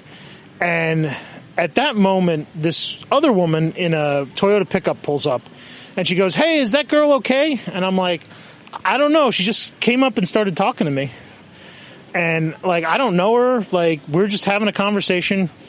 And at that moment, while I'm talking to this woman in the pickup truck, she face plants into the asphalt. Like, just falls forward and just... Like, passes out. Completely. Completely limp. Yeah. And the woman in the Toyota goes, you know what? I'm calling 911. Well, right? That's a good plan. So... And here's the thing. I kind of feel bad about myself for this because I didn't realize, like, she was in the middle of an overdose at that moment. This is the woman in workout clothes. The woman in workout clothes who came up and talked to me. Like, she was talking to me, and I just, it didn't register because I guess I'd just been in the hot sun all day. We'd been at this car show. You're exhausted. You're tired. Yeah, I just pushed the car, like, through an intersection because it died. We're trying to fix it in the parking lot of Walmart. And so it didn't occur to me to, like, as soon as I see her in distress, to call 911. So, thankfully, no, if you're talking to somebody and they fall, you know, you were doing the, hey, are you okay? You know what? I was target fixated because I see the person fall, I see the person in distress, and I'm trying to work with them. I'm trying to work that problem. Right, that's what I'm saying. Instead of looking at the larger situation, right? So, come to find out that the woman in the Toyota, who has 2 teenage kids with her, by the way, she's not getting out of the truck because she has a broken leg and a cast. Jeez, the whole situation's a mess. Right? So she's on the phone to the 911 operator. The 911 operator is giving her instructions that she's yelling to me. You were playing the world's worst game of telephone. I really was. Like, it was a life and death telephone game. So, like, they're telling me lay her on her back, elevate her head, like, you know, make sure you keep talking to her, make sure she keeps breathing. And the whole time I'm doing that, right, she's flat on her back, right? She's... and I'm watching her breathing too, and it's getting more and more labored. And I'm starting to get nervous because I'm like, all right, it's still technically the middle of the pandemic. Yeah. I don't know this person. What happens if I have to give her CPR? You know, like when I was in the fire department, I had CPR training, but that was like 20 years ago. It's been a minute. Yeah, it's like I haven't had to like practice on anybody in a good decade and a half at least. So, and by the way, Austin's still in Walmart. He has no idea what this is going on. He's either getting nachos he comes out to this scene where I'm with this like sleeping beauty on the ground, and he's like, "What did you do? Why did you knock that lady out? What the heck happened here? Like, what have you gotten us into?" And I'm trying to. And here's the funny thing. At one point, I had texted him a picture of what was going on. And I said, "Tell the Walmart employees there's somebody sick in the parking lot, and they need to like do something." And he did, by the way. He came out, he saw the whole scene, then went back to Walmart and said, "Hey, there's somebody sick in your parking lot." And they were like, "Yeah, just call the cops. We're not going to do anything." You know, so good on you, Walmart. I mean, granted, it's Springfield, so there's probably. I'm also not sure they're legally allowed to do something because, like, if they touch somebody, it's probably one of those things where they tell their employees, like, if somebody goes down, call the cops. Because if you touch it, I've worked at places where they say if you touch them and then something happens because of what you've done, you're liable for it, or they can get sued. Well, so here's the thing, right? It's their parking lot, and they're liable for what happens in their parking lot to a certain extent. I was saying, you know law far better than I do, obviously. Well, so. Yeah, so you're right. The situation that triggers the least amount of liability for Walmart is for them to acknowledge the situation and take action by calling the local authorities, right? Because even though they'd probably be covered under Good Samaritan for like taking some kind of action, it's you don't want to risk that, right? Yeah. You don't want to risk somebody trying to give CPR and they break a bone they weren't intending to on the person. Right. It was, it becomes a thing. So anyway, back to the original story. I'm sitting there like debating, okay, do I want to risk getting COVID from this person because there's a chance that it could happen, even though I'm vaccinated, and that's not an invitation for politics in the comments. I'm just my take on it. We'll ignore him anyway. Right. Oh, dude, never read the comment section. That's what I've always heard. Never read the comment section. So I'm sitting there having this like moral dilemma, and the cops roll up, right? And I'm like, thank God, Right. somebody who's an authority figure is here to help the situation. And, cop gets out of his car, and he's a nice guy. He was, actually really chill dude. Gets out, sort of looks over the situation, goes, we got an overdose here. And that's about the first time I realized, that's what I'm in the middle of, Because I just, I guess I was just dehydrated and just so knocked out of it. Here's the thing, though. You're not trained to recognize that. And two, somebody just went down. You don't know why they went down. It could have been a heart attack. It could have been any kind of medical condition. Yeah. Like, I wouldn't expect you to know that. I wouldn't know that. Right. I want to get out of my car and be like, oh yeah, that's definitely an overdose. Like, I want to know that. Yeah, I really had no idea. But he was just like, he just walks up, just sort of looks at it and goes, that's an overdose. And I'm like, okay, great. So what do we do? And he's like, we just wait for the ambulance to arrive. And I'm like, well, don't you have Narcan and everything? He goes, actually, in Springfield, we're not allowed to carry it. And if we had it, we're not allowed to administer it. So we have to wait for the ambulances to come. And I was like, that's news to me. Yeah, I didn't know that. Well, so my neighbor is in the Air Force, right? And she works in Springfield. And actually, I was having this conversation with her because their training is you call the police if somebody's having an overdose, and they will administer Narcan. And I was like, well, you may have to check in on that because you may have to update your training. Because if you're relying on something that they've changed their policy on, right, that's not a good sign. But anyway, back to this. So I'm sitting there and I'm back in my head about, okay, well, keep her breathing. And there's like times where she's not breathing for like a couple of seconds. And I'm like poking her going, hey, and I don't even know her name, by the way. She hadn't told it to me. I'm poking her and going, hey, breathe. And she'll like do this big draw in like, yeah. And she breathes and that tides her over for another couple seconds. Right.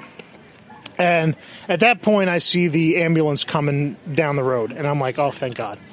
So they get here, and they put her on a gurney, and they check her over, and they give her Narcan. And I don't know if you've ever seen somebody actually get Narcan nasally before, but it is a little shocking. Like, it's not, adrenaline in Pulp Fiction scene shocking. Yeah. Like, it's not a needle in the chest and the person just goes and wakes up. It's more of a, this person is blue on the edge of death and all of a sudden they're coherent and having a conversation with you within the span of less than a second. And it's freaky. That's weird. Like, it really is surreal. Cousin and uncle and stuff, they work for 2 ministry houses on Sullivan. And they've had to Narcan people before. Right. Like, they feed the homeless, they help the needy. Right. And they look across the street and somebody's ODing, and they've ran over and helped them and saved lives. Yeah. And they've told me stories, and no, I've not experienced it. I can't imagine how somebody goes from, you're sitting there freaking out going, they're dying.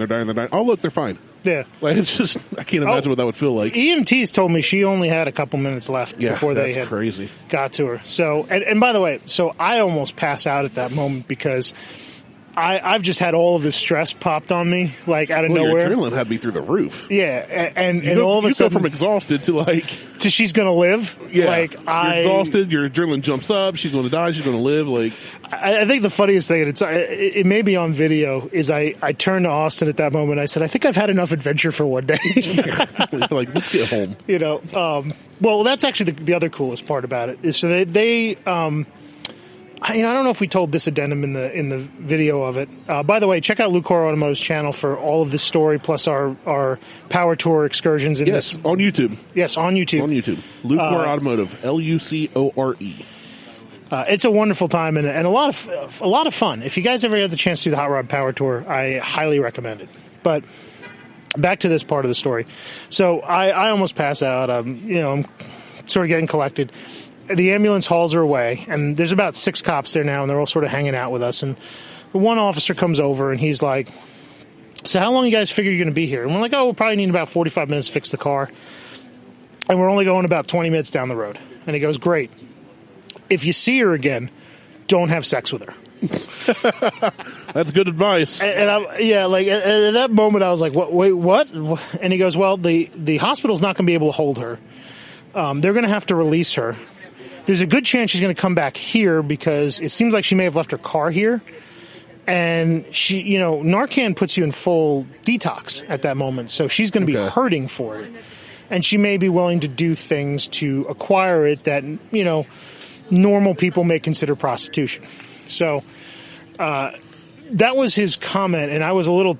That was a left turn for me that I was not expecting. Yeah. But the other cool thing is that he said, "Hey, where are you guys going?" He said, "We're going to Hilliard and Columbus," and he goes, "Great, I'm working highway detail. I'm just going to call the other officers ahead and tell them to leave you alone. That's pretty cool. So if you want to go book it back to Columbus, go right ahead." That's and I was cool. like, "Great." So you could take the freeway and be able to see. By the way, we still have to solve the problem of having lights and having it drain the battery instantaneously, which we did by buying 2 LED work lights and fixing them to the bumpers of the car. Yes. Which worked perfectly to get us back to Columbus. And those LED work lights stayed on for 5 days. That's impressive. Yeah, continuously running because unfortunately the way we had zip tied them to the bumper, the on-off switch was against the bumper, so we couldn't turn them off. So 5 days we had them on the front. And actually the car went on to go to... You guys made all the other stops. Yeah, we made every stop. We did the long haul. So we did Norwalk, Dayton, St. Louis, Champaign-Urbana, and there's one more stop in there that I can't remember now. But we made all of them, right? Bumfuck Egypt. I'm sorry? Bumfuck Egypt. Yeah. Well, that was Champaign-Urbana, Illinois. I would say that looked like a tiny town. Every video I've seen, every post I've seen was like, this town is small and it's weird. I'm fairly certain that when we rolled into town, we doubled the population. Yeah. You know, that's the way it seemed. That's what it is here at I was Pumpkin going to Show. say, it's like Pumpkin Show coming here, which way more than doubles the population. The population here. Yeah. And my mother was on the tour with my father, by the way, and she picked a fight with an Indiana State Trooper at the, which we didn't catch on film either, but that's a whole nother You New Yorkers, story. man, I swear. Well, you know, so my mother's a photographer by trade, and so she looks for interest. Actually, she's doing a series on tattooed people right now for her art. So she goes around looking for people who have a lot of interesting tattoos and stories with them. Randy has Arabic around his wrists. I do. Well, it's not Arabic; it's a musical scale, but it's close enough. I've been asked many times though if it was Hebrew, Arabic, Aramaic. Yeah, I'm like, no, it's just. I think I've asked you about those twice now. Yeah, I get a lot of questions about a lot of my tattoos. So the quick story with that is she often has to approach people and say, "Hey, can I photograph your tattoos? Here's what I'm doing," the whole thing. And what's that? I'm sorry. I'm sorry? No, that's another residence parked there. Sorry. Do you have parking? No, I don't.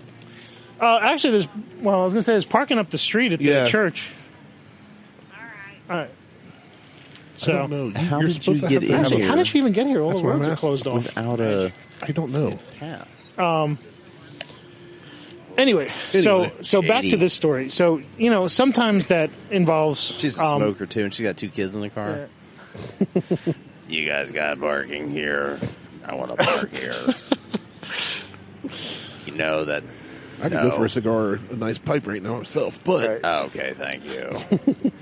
So sometimes in getting people to photograph their tattoos, that does mean removing articles of clothing. Get naked. Yeah, it does sometimes. And here's the thing, like in New York, it's a lot easier to sell because I don't know, maybe it's just that the circles that she travels in. Have her come down here to Circleville. People get naked for you all the time. Well, see, that's the thing. Like, I had to kind of caution her that we're going to be in the Midwest and that her normal pitch sounds like you're casting couch for porn. Yeah. And you need to adjust it. And she didn't listen to me. People like, hey, you want to take your clothes off for me? Right. And so she didn't listen to me about it. And when we were at the St. Louis stop, she had met this woman who had very interesting tattoos and very interesting story to go along with it, but who got a little creeped out by her pitch. And it was not her fault. Like, I mean, she was a professor of photography. Right. We lost your mic. I didn't hear you there. What? There we go. There you go. It puts the lotion on its skin. It puts the lotion. Hey, baby, what did you do to your hair? Stupid microphones. So she, since it was at one of the venues, she approached security, and security approached the state troopers that were working there, and they approached my mother. And, they were not confrontational, but they did not have like they were not hospitable. Yeah. And, if you've ever met my mother, she does not take None of us crap have from met your mother. anyone. Oh yeah, that's true. I could make a joke there. I've never met you, so Well, that's true too. Which is weird because I listen to your podcast and I feel like we're bros. Well, I mean, I get that. We get that a lot. I get that. I'm walking down the street and like Martelle, and I'm like, We get stopped all the time, ask for autographs. You know, You're small town famous. the normal. I'm regional famous. Yeah, to the region of your backyard. Yeah. So to give my mother doesn't take crap from anybody, like not a person. And so when they start in with her right away, she launches into the whole story and how dare they and all this stuff. And when she gets done with it, this one state trooper looks at her and goes, "You know what? I'm using my nice voice here. If you want, I can use the not nice voice, which involves handcuffs in a station." And at that point, I grabbed my mom's arm. I'm like, "No, you have to go now." And she's like, "No, what are you threatening here?" And I'm like, "Mom, this ain't the '60s. You ain't 20. Okay, let's go." I got to pay good money I love for my mom. handcuffs in the She's station. wonderful. All right, so there you got. Carrie had a fantastic time on Hot Rod Power Tour. Thank you for sharing the stories. Yes. I knew most of the one story, but learned new ones today. Let's rate. We didn't do the rating with the pumpkin pie. We did not. And So let's all rate that real quick. We're running up on 2 hours, which I don't care. Well, I can record all day and we can do whatever we Well, I want. can't with it. record all day. I got someplace to be at like 7. Well, that's why they got editing, right? I don't. Well, no. I thought you listened to the show. I do, and I know you don't edit. There's much. no editing. You did edit once. I had to edit the name of my company out because Yeah, you stupid said some me. things, and then we're like, "Uh-oh." I was like, "Retro Rorge." So, what do you? Let's go to our guest first. So, Yeah. James, what do you think about this with the pinnacle in it? That I'd give that a 3. Yeah, pretty good. It's not Terry? not too bad. So, well, you said 4 is kind of like the whole. You rate it however you want. Yeah, you rate That's it just how however you we want. do it. So a 4 to us is go out and get it, and a 5 like you have is like to try this. If you think this is top something that notch. everybody should try, rate it as such. You know what? Then I will say it's a 4. I feel like the whipped cream vodka and the pumpkin ale. I think everybody should try that. There you go. That was a solid move. That's exactly what we want. We just want the pure, raw, honest yeah. truth. What do you got, Randy? I'm giving this one. I'm going to give this a 3. You know, I'm going to give it a 3.5. The beer's much cheaper than the other one. I like the other beer more. I will say that. But this is easily available, cheap, and I'm with Carrie. I think everybody should try it. Yeah, I'm there. I'm at a 3 with it. I think everybody should go out and try it. It doesn't matter what the pumpkin ale is. Yeah, as long as you get a Pumpkin solid, beer. find a pumpkin beer you like, or honestly, even if you don't, the whipped vodka makes it a completely different drink. The whipped vodka on anything just makes it a completely different drink, which is called a pumpkin pie. It's just pumpkin beer and whipped cream vodka. Yeah, it's good stuff. So, Is your wife yelling at you yet? Well, if I answered the phone, she probably would. she walked by 4 times staring at it. Oh, I'm sure. No, she's probably having a good time. But Yeah, I was gonna say, she was like- you know what? On the beer and alcohol mixers, I'll let you know a little secret since Christmas is coming up soon. And I discovered this, in my debauchery days of being a college student. If you mix Goldschlager into Michelob, it tastes like gingerbread. I don't like gingerbread. But we're going to have to try that now, just because I'm intrigued. Damn it. Yep. Well, excuse me, Mr. Grinch. Oh, no. I'm very Grinchy. Well, he Okay. Yes. no. Yes, you are correct. No, I'm Grinchy. Like Way to hate Christmas. I have great and bad memories of Christmas, and it is So, congratulations, you're everybody in America. No, he's got stories. I got stories that have never been aired and probably will never be aired. Yeah. I'm well aware. I own the microphones. Yeah. He wasn't looking for an opportunity there. No, That's what he's saying. it is there. Now, last year we did eggnog and and Screwball. the peanut butter whiskey. Yep. That was amazing. Phenomenal. See, I think the only hard part, these days is finding Goldschlager. It's sort of become like Zima, where it's like Has this. it? Yeah. I've not looked for it so long. I don't, Right. See, most liquor stores I go into don't have it. I've not had Goldschlager since I was 21, 22-ish, Right. probably. And that and a bong was a bad idea. Beer bong. Oh, okay. Not a. No, I've never smoked out of a bong. So Yeah. no, a beer bong. We just thought it was a good idea. Like, hey, screw shots. Let's just pour. Yeah. I don't know how much in. We didn't do the whole bottle, but I try and don't- chug it. That was a bad idea. I don't know how how I discovered it, but I know I was living in Rochester at the time, and I think all we had was Michelob and Goldschlager. Nobody wanted to drink the Goldschlager straight. Well, no, because Goldschlager is disgusting. It is disgusting. I will wholeheartedly back you on that. It is gross. So my ex-drummer got drunk on Goldschlager and drove into my house. Oh, no, it doesn't matter. It's Tell that there, story. too. Oh, that was pretty much the story. That was it. He got drunk and drove It to was my surprised to me. He's like, hey, coming over, he's drinking, and like, I gotta go. And about 5 minutes later, thud. Walked outside, and cool, you drove into my house. That's... Oh, yeah. That is gross. Yeah. That is fantastic. And Aftershock is cinnamon, right? No, that's hot damn. Okay. Fireball. Oh, Fireball is Fireball, yeah. We did Fireball on the mountain. Marco's not a fan. My 20s. Yeah. Good stuff. I grown up.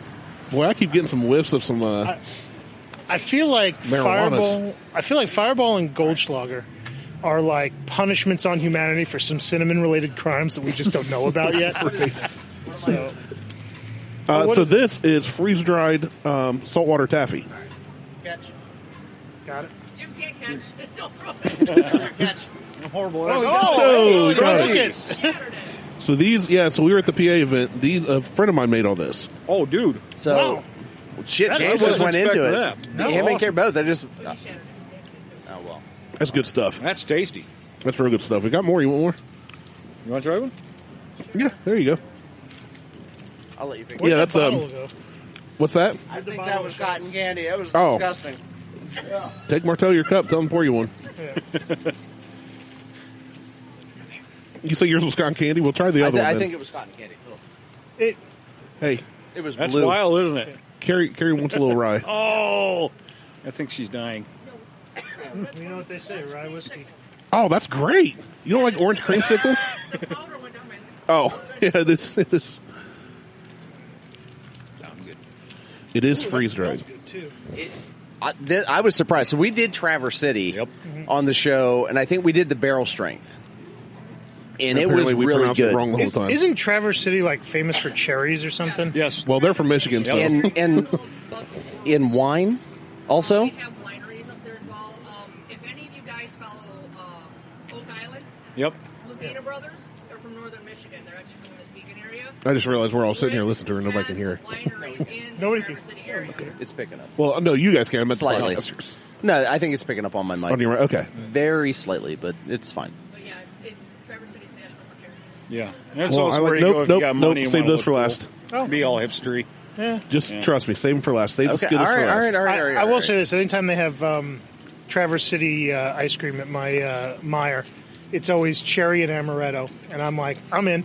That sounds great. Yeah, amaretto. Yeah. That sounds really good. Yeah. I love cherries. That's my favorite fruit. So. Well, cherry and amaretto flavored ice cream with big chunks of like black cherries in it. Oh, that sounds so good. Like, go to Meyer, man. I don't eat ice cream a lot, but I would. Yeah, I'll eat some of Yeah, that. I'm not much of it either, but So these are. Oh, you just party foul. you disconnected the mic. My mic's not on Okay, now. what are these? Are these freeze dried as well? Yes. Nobody. What are they? Nobody You can. look There. like Now I'm something back. finding a cereal. It wasn't the mic, it's the headset. Freeze dried. Oh, my headset. My headset got jacked. You knocked over my. I think that's what you they just are. spilled is some that of like, that. they're just freeze dried too. The rye. Oh, I wonder what this tastes like with the rye. Yeah. I didn't get a marshmallow. I need one. Oh, that works. Does it? Well, you will wait. I will wait. I don't have a choice because I'm not getting out of this chair. I'm pretty comfy. I'm not gonna lie. I've been kicking back like this for like hours, just chilling. And as long as I don't have to pee, I'm good. So, who's going to listen to 2 hours of Buckhorn podcast on? No one. What? There is no Hey. premise. There's It's sitting around with It friends is and having fun. just chatting. It's like if you filmed Seinfeld in Ohio. A lot of people ask us what our podcast is about, and they don't understand when we say nothing. When we say nothing, they're just like, what? So, all right. So these are freeze-dried marshmallows. They mix really well with the rye. Or at least the green one does. Is green Might as actually well a try it. flavor? Yeah, I'm good with that. Hey, this is America. Green is a flavor. Damn right. Yeah. Green, purple. I want purple Purple's drink. a flavor. Yes. I got grape. You mean purple. It tastes like purple. Yeah. Exactly. And it tastes like blue. Oak cart. Sorry, I got a little heartburn there. I did not take my Prilosec the last couple nights. You mean that old, like, Chevelle? black? Oh, so that's a 69, and I thought he had 68, because it's got the smaller taillights. See, that's why I just said old car, because I want to carry the two. I saw him coming the other way before, but it's like full primer, and it's got Steelies on it. I like it. It has an SS badge on the grill, but 307 badges on the fenders. My FJ has an FS badge on it. There's probably 10 times as many SS Chevelles as ever built. Well, Yeah. Everybody's got 396 SS. Well, It's all a lie. the problem with 68, 69 cars is they're not in the VIN anymore. No. So I had a 67 SS 396, and it was a 138 car, right? That was the first three numbers of the VIN is 138. But after 68, You'd have been fine if you wouldn't try to choke me. I know. Now I'm not going to try to carry. So these are freeze-dried Skittles. So why did they explode? I don't know, but just try it. Because they're freeze-dried. Oh, right on. They're so good. Oh, they're These crunchy. These are like crack. Yeah, they're not chewy at all. Oh, no. I want these. I told you. I want That's these in why my mouth. That's why I said same for last. These are Oh, amazing. my God. That's It's like good the stuff. rainbow just orgasmed in my mouth. Yeah. I'm trying not to come from my There's no comment to follow that. No, this is... Oh, we've had Wait, all wait. kinds of stuff said here. Rye follows that. Wow. That's the freeze-dried Skittles are amazing. Those are great. Yeah. All right. That's why I wanted to save those for last. Yeah, those are... Freeze-dried gummy worms would be amazing. Well, sorry, my friend, she's from New York. Honestly, not New I'm York sorry. City, Okay. somewhere upstate. But we both went to this thing in Pennsylvania, and she had all kinds of freeze-dried stuff. So I had a bit of honeys freeze-dried. Yes. Oh, I love bit of honey. Dude, freeze-dried, incredible. I'll have to get you some. Yeah. Because she's like, dude, you tell me what you want. I'll make some and ship them to you. So I was like, I'm just going to like freeze-dried Reese cup. Like, Yeah. I'm just going to like freeze-dried name Reese cup stuff. must be amazing. And she's like, I can do that. I want... Oh, I need it. So, yeah, I've got a list of things. I'm Frozen like, Reese cups are amazing. I want a freeze-dried Reese cup. Yeah. Get that. Okay. I'll Get- message no, her. get that. Okay. I wonder if she was Okay. like from like the Plattsburgh area where it's like all Air Force Base and nothing else, and they just freeze dry everything. I don't know. Because they I never take really it to asked her where she space. lives. yeah, I'm talking out my ass. No. So Plattsburgh had the Now you're gonna get a history closest lesson. Air Force base to deploy B-52s during the Cold War to Russia. So the closest, fastest way to deploy a nuke by B-52 came out of Plattsburgh, New York. Right. So they had a huge B-52 base there, and since it's a multi-hour flight, and my roommate was from Plattsburgh, and this is how he explained it to me. They had a lot of freeze-dried stuff because that's how you pack the airplane with rations, right? So you could have them sit on the ground ready at any moment for Cold War, and all your crew rations are all freeze-dried, so you don't have to worry about expiration dates and all that stuff. So, Freeze-dried jerky. You know, the most hillbilly thing I've ever seen in my life was in New York. I mean, I don't know what you could have. I Her don't know and what that would do. we used to live in I don't know. Pennsylvania for a little while, and we'd get the opportunity to go do a little bit of adventuring. So we lived in Williamsport, Pennsylvania, probably half hour from the border. So we decided to get up one morning and head north, just to say, hey, we've been in New York. And we rolled across the border into some... I heard banjos. That's all I can say. In Canada? No, New I York. call it Canada. New York, so you're Canada. talking I just- Western New York. it's right damn near dead center. It's all the same to me. No clue what the hell town. What town was it? Elmira. Oh, I know Elmira, Oh, yes. New York. So as soon as we crossed the border, we're like, hey, we're in New York, and looked off to the left, and there's a tractor with a horse tied to it, and the horse is sitting on a tire watching traffic go by. That's awesome. A donkey. I would have stopped and that's talked to that way guy. different. Mule, horse, doesn't matter. Doesn't matter. Yeah, so far it really does. So I'll tell you about my first speeding ticket in upstate New York, which I got 1995 in my raffle winning Blazer, which is its whole other story. I won a. Your entire pumpkin show experience is going to be being on our podcast. It really is. Your guys will be like ready to go. I'm going to just queue up stories from my life and tell you funny stuff. Short story, I won a Blazer in a raffle, and I just started driving the car everywhere.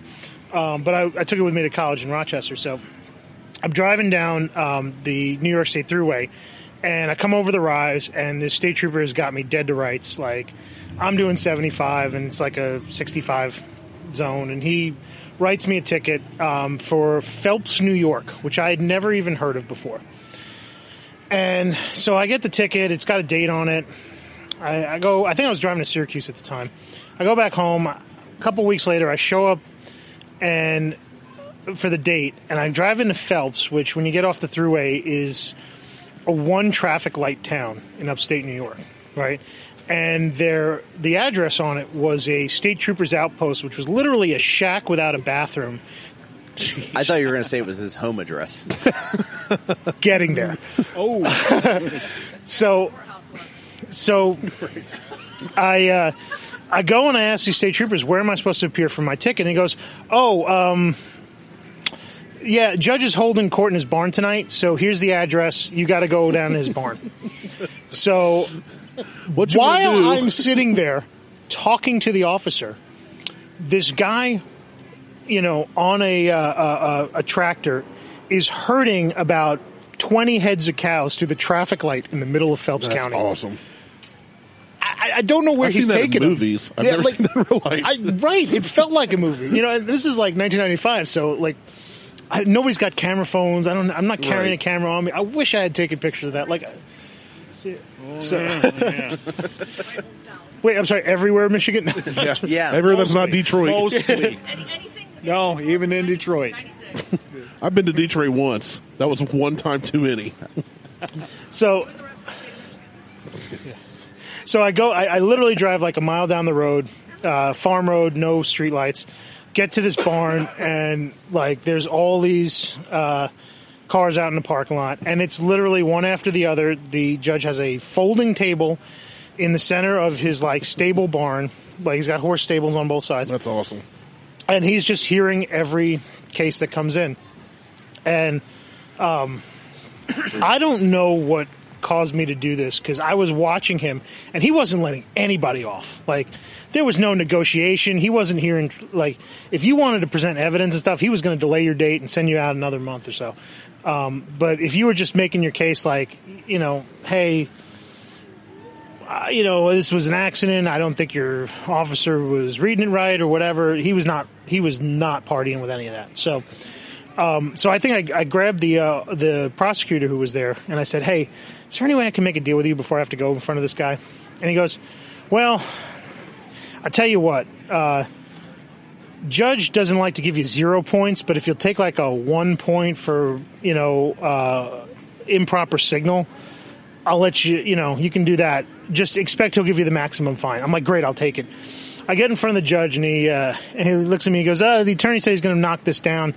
Do you deserve that? And I'm like, I don't know if deserves got anything to do with it. But he and I had a talk, and I thought that we're just going to do it. He's like, just get out of my car. I'm here, maximum fine, which I think at the time in the 90s was $75. And I was just so glad to be out of there, because that was as small town as I was ever expecting it to get. Yeah, that's pretty small town. No one ever deserves the fine that they get for speeding anywhere ever. Well, and good thing you were white too. Well, there's that. Even if I'm doing 45 over the speed limit, Martelle's doing 90 through school zone. I don't deserve. No one ever deserves the maximum fine. Over the speed limit.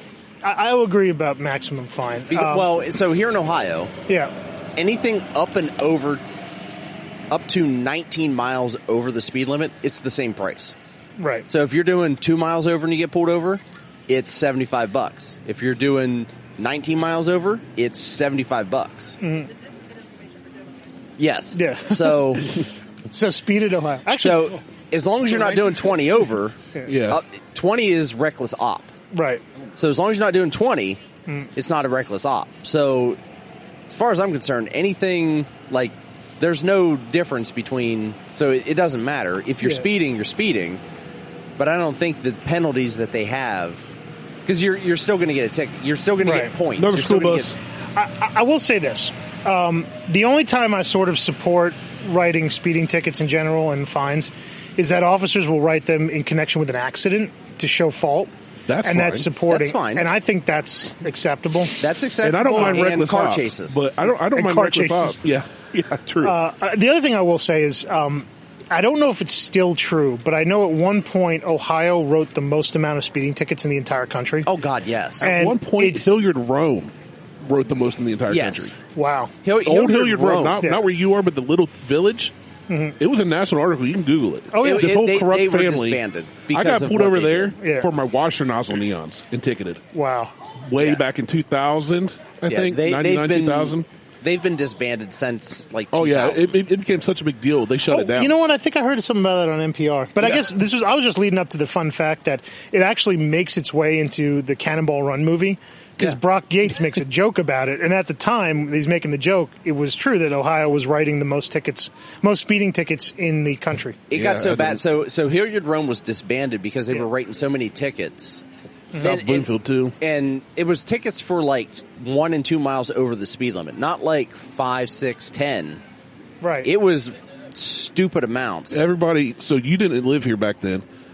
All the car guys knew to not go through Hilliard Rome. The little we would village. just avoid 70. You just go, you don't go there. And just to clarify, this is Hilliard Rome, the town, not Hilliard Rome Road in Columbus. Correct. That I not the whole, because that whole road's like no, it was 70 through. It was basically 70 through Hilliard. Okay. Pretty much everybody avoided Hilliard Rome Road because of it. We didn't want to be anywhere near it. But then West Broad all day. Gahanna, Hilliard Rome, no way. Gahanna on the east side on 270, they are the worst perpetrators for handing out tickets. At some point, their chief got in trouble because they were handing out so many tickets on the highway, not in the city, that they were told they weren't allowed to monitor the highways anymore by the highway patrol. It's kind of like Super Troopers where they're fighting whether it was city cop territory or OSP territory. Yeah. They were like, you guys can't be on the highway anymore. Tent was a big one. You go through Obets with tent, you get a ticket no matter what. Tent was huge. Yeah. Just dumb stuff. It was always dumb stuff.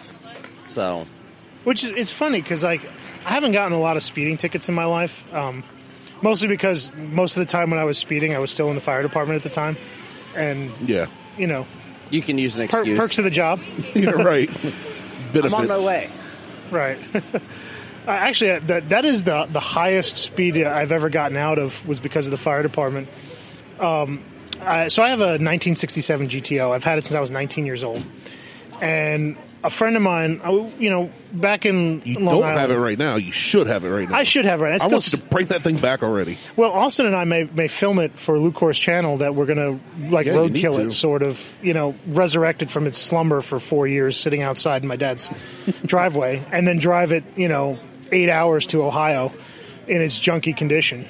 We'll see how it works. It's called patina. It's a little bit past patina. It's patina. It doesn't matter what it is. It's patina. It's extra patina. Is right. So when I was in the fire department, I had this car, and it was a pretty quick car. I ran 12s in it at West Hampton before they closed that track down. And I had a Starsky and Hutch blue light for it, and I had wigwags so I could answer fire calls in it, and it was a lot of fun. But one night we were hanging out at Dunkin' Donuts in Roslyn, New York, which is on Long Island. And a friend of mine comes up and he's like, "Hey, my girlfriend's never been in a fast car. You want to take her for a ride?" So I'm gonna interrupt for a minute. The couple that just walked by, they're Latina couple. She had the biggest boobs hanging out with the most enormous dragon tattoo on the inside of her cleavage I've seen that I've that ever more seen. Of the front than that. Yes, I'm afraid one sneeze would have undone that. I mean, holy shit. I'm not judging. I'm a fan. Yeah. I'm not judging. I'm just calling it out as we watch people walk by. It's getting crowded. Anyway. Go ahead. So back to that. The Dunkin' Donuts backs up to a 4-lane road. It's a local road, and there's no driveways. There's no feeder roads on it. It's a good 1.5 miles of just straight shot. So I said, sure, I'll take her for a ride. So we get in the car. I turn out on that road, and I just hammer it through all the gears, right? And I'm up at about right around 120 when I see lights coming the other way. And I go, please don't be a cop. Please don't be a cop. Please don't be a cop. Sure enough, he comes right by me. He's a cop. Right? Always a cop. And yeah, and there's a cement median between the lanes. So he had to go down, around, and come back. And I'm like, you know what? This road dead ends. I'm going to have to pull over. So I just literally just pull over and I wait for him to pull up. Right, and he comes screaming up, locked up brakes, the whole thing, and these are the old 9C1 Caprices too. Oh. So anywhere you had to stop when you stepped out at the rear's locked, or they always skidded to a stop. It's like being in the Starsky and Hutch television show, except 90s. Anyway, so he gets out of the car. He's pissed too, isn't he? Oh, super pissed. Yeah. Like throws open the door. And it's not warm out. It's like doesn't throw the door, October, but November. he kicks the door open. Well, you still had to push the handle. He pushes the handle and uses his foot. Yeah. I mean, throws it open, looks in and goes, "Oh, it's you." I'm looking at him. I go, "I don't know this guy. Like, how does he go, 'Oh, it's you'?" So, he takes a step back, takes a breath for a second, goes, "Hey, can I talk to you for a second?" I go, "What, outside the car?" He goes, "Yeah, I think you got a taillight out." And so I get out of the car, and I go back, and he goes, "What the heck are you doing, man?" I go, "Oh, it's my buddy's girlfriend. I'm just showing off for her." He goes, "You can't be doing that around here tonight." And I'm like, "Well, what are we going to do about it?" And he goes, "Well, I'm just going to have to let you go. I'm not writing this up. I'm not getting you in trouble for whatever stupid you were doing." And I said, "Well, how fast was I going?" He goes, "I wasn't able to clock it, but you were moving." You should have asked him, "What about tomorrow night?" Yeah, right. You're doing this tonight. Where can I do this tonight? What about tomorrow night? What about next weekend? So he goes, "I'm going to let you go. I won't even make a big fuss about it in front of the girl. Go ahead." So I get back in the car. He honks his horn, waves out the window. I turn to her. I go, "I have no idea who that is." And she goes, "He knew you." And I'm like, "Oh, that's not a very good sign." I go to my fire meeting that Thursday, interdepartment, and I see him there, and he's a volunteer member of one of the other companies, and that's where he knew me from. He was in the same department in a different company, and he recognized me because of the car, and because of who just he's seen me at the meetings and stuff. Come to find out later, he's got a '67 Camaro, and nice. That's probably the other reason why he was letting me off the hook. Yeah, Was it car red? guy. What, his Camaro?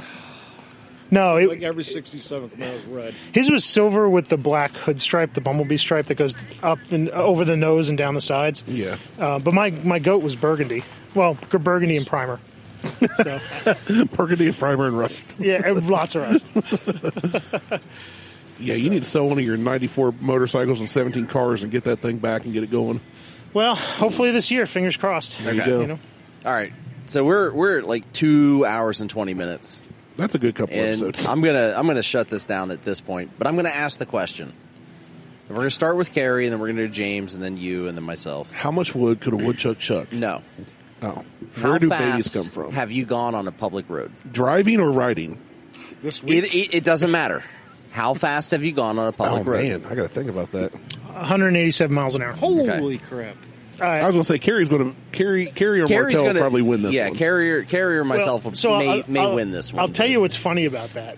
Because You've got a story for everything. I got a story You for can't just answer. So there's a road out in Long Island called Ocean Parkway, and it runs between Jones Beach and the other connecting parkways. Again, there's no feeder roads. There's no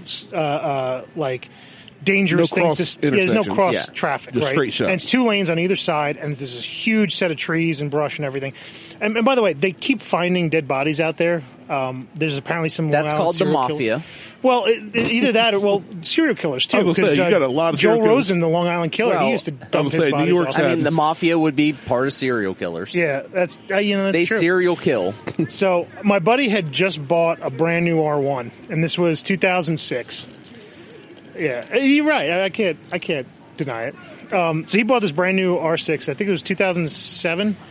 And we went out to just sort of have some fun with it. He put a power commander on it that was supposed to lift the speed limiter, which was 186 miles an hour.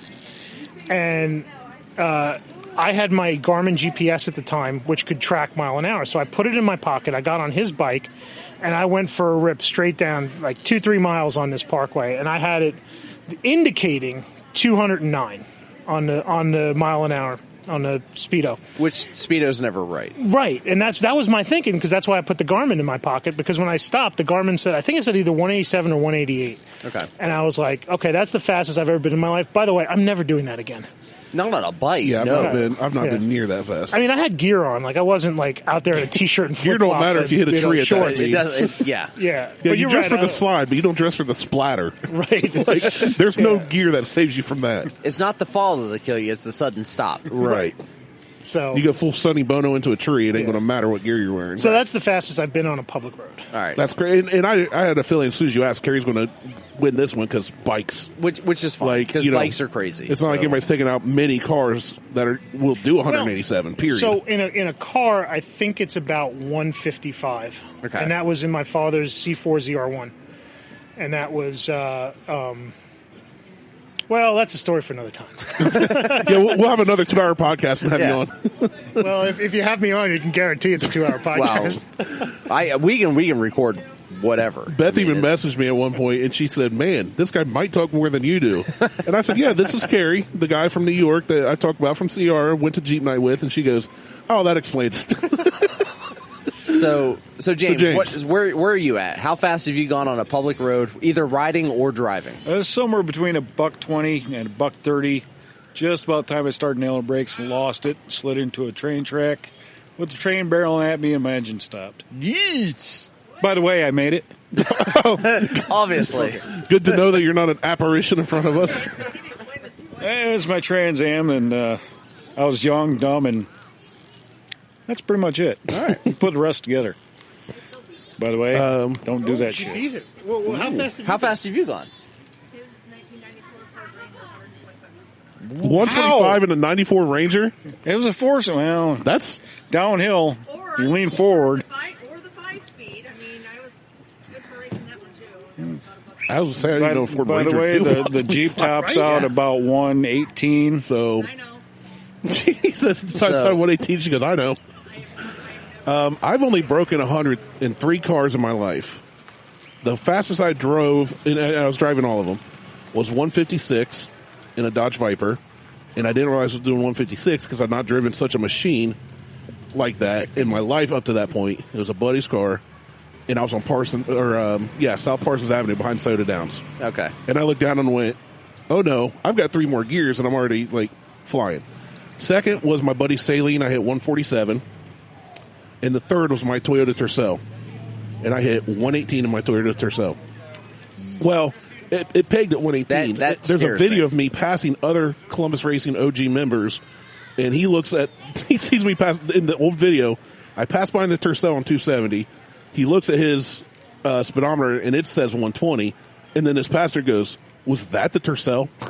That was it. So I don't know how fast I was going, but it was over 100. Okay. It took a long time to get there. So my fastest would have been 170 in a Trans Am, supercharged Trans Am. It would have been Anthony's.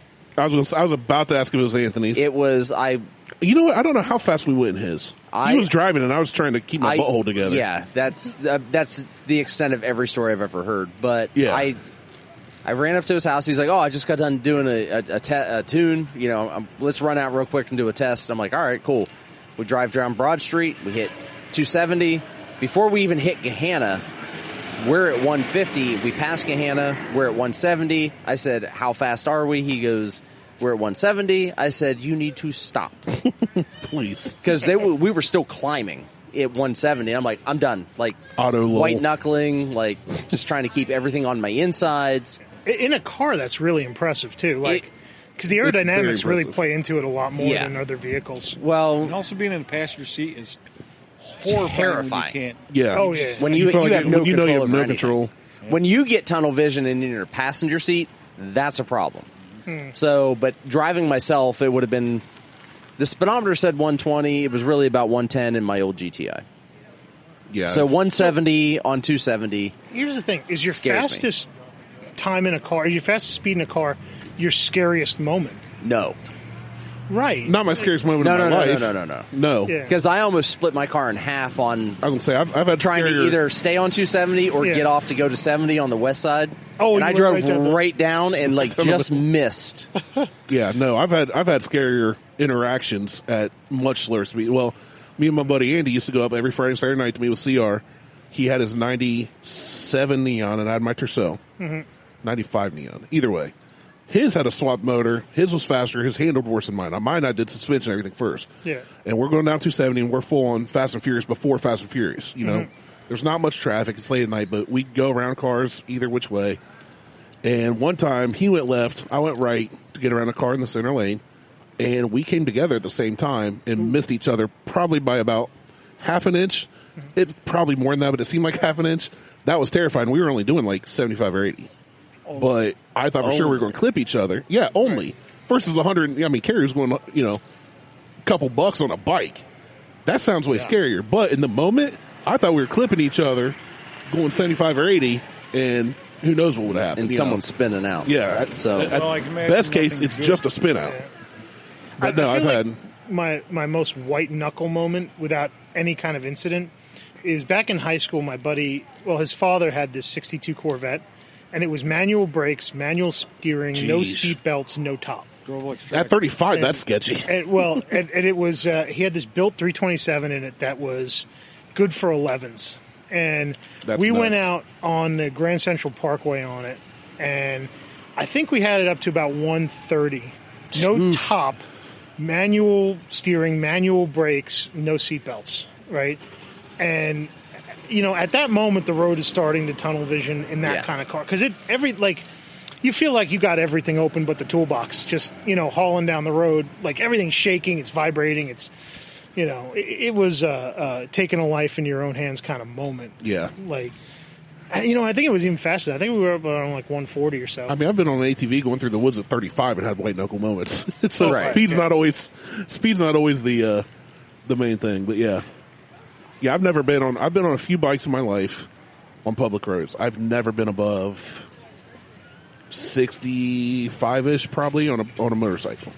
So I've never been like, over 5 miles an hour on a motorcycle. I don't know what it feels like. I laid my dad's Harley down just in my yard. He just went over and pushed it over. I got run over by my own motorcycle. Ooh. That sounds like a story for another time, too. It does sound like a story for another time. Oh, Carrie's got stories for days. All right.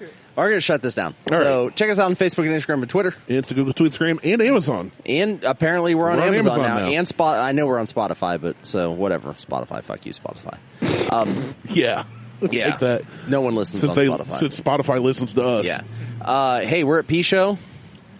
And we had pumpkin beer. The Urination Station. James drove down from Michigan. And Carrie showed up and told stories. And he doesn't even smell like hot dog water. I'm impressed. Yeah. So because we don't bathe in it. We just no, not you, him. Michigan. Oh yeah. No, I expect you to smell like pizza and depression and regret. Sounds like a no. I do. Hey, New York, not New Jersey. All right. Okay, fair. Because we did. Here's the funny thing: when we went to New York as a bunch of young adults, we made a wrong turn, and all of a sudden we saw a sign that said "Welcome to New Jersey." And we were like, "No, turn around." We immediately, the first thing we did was turn around and go back. Yep, been there. I was like, I don't know anything about New Jersey except I don't want to be here. Right. All right.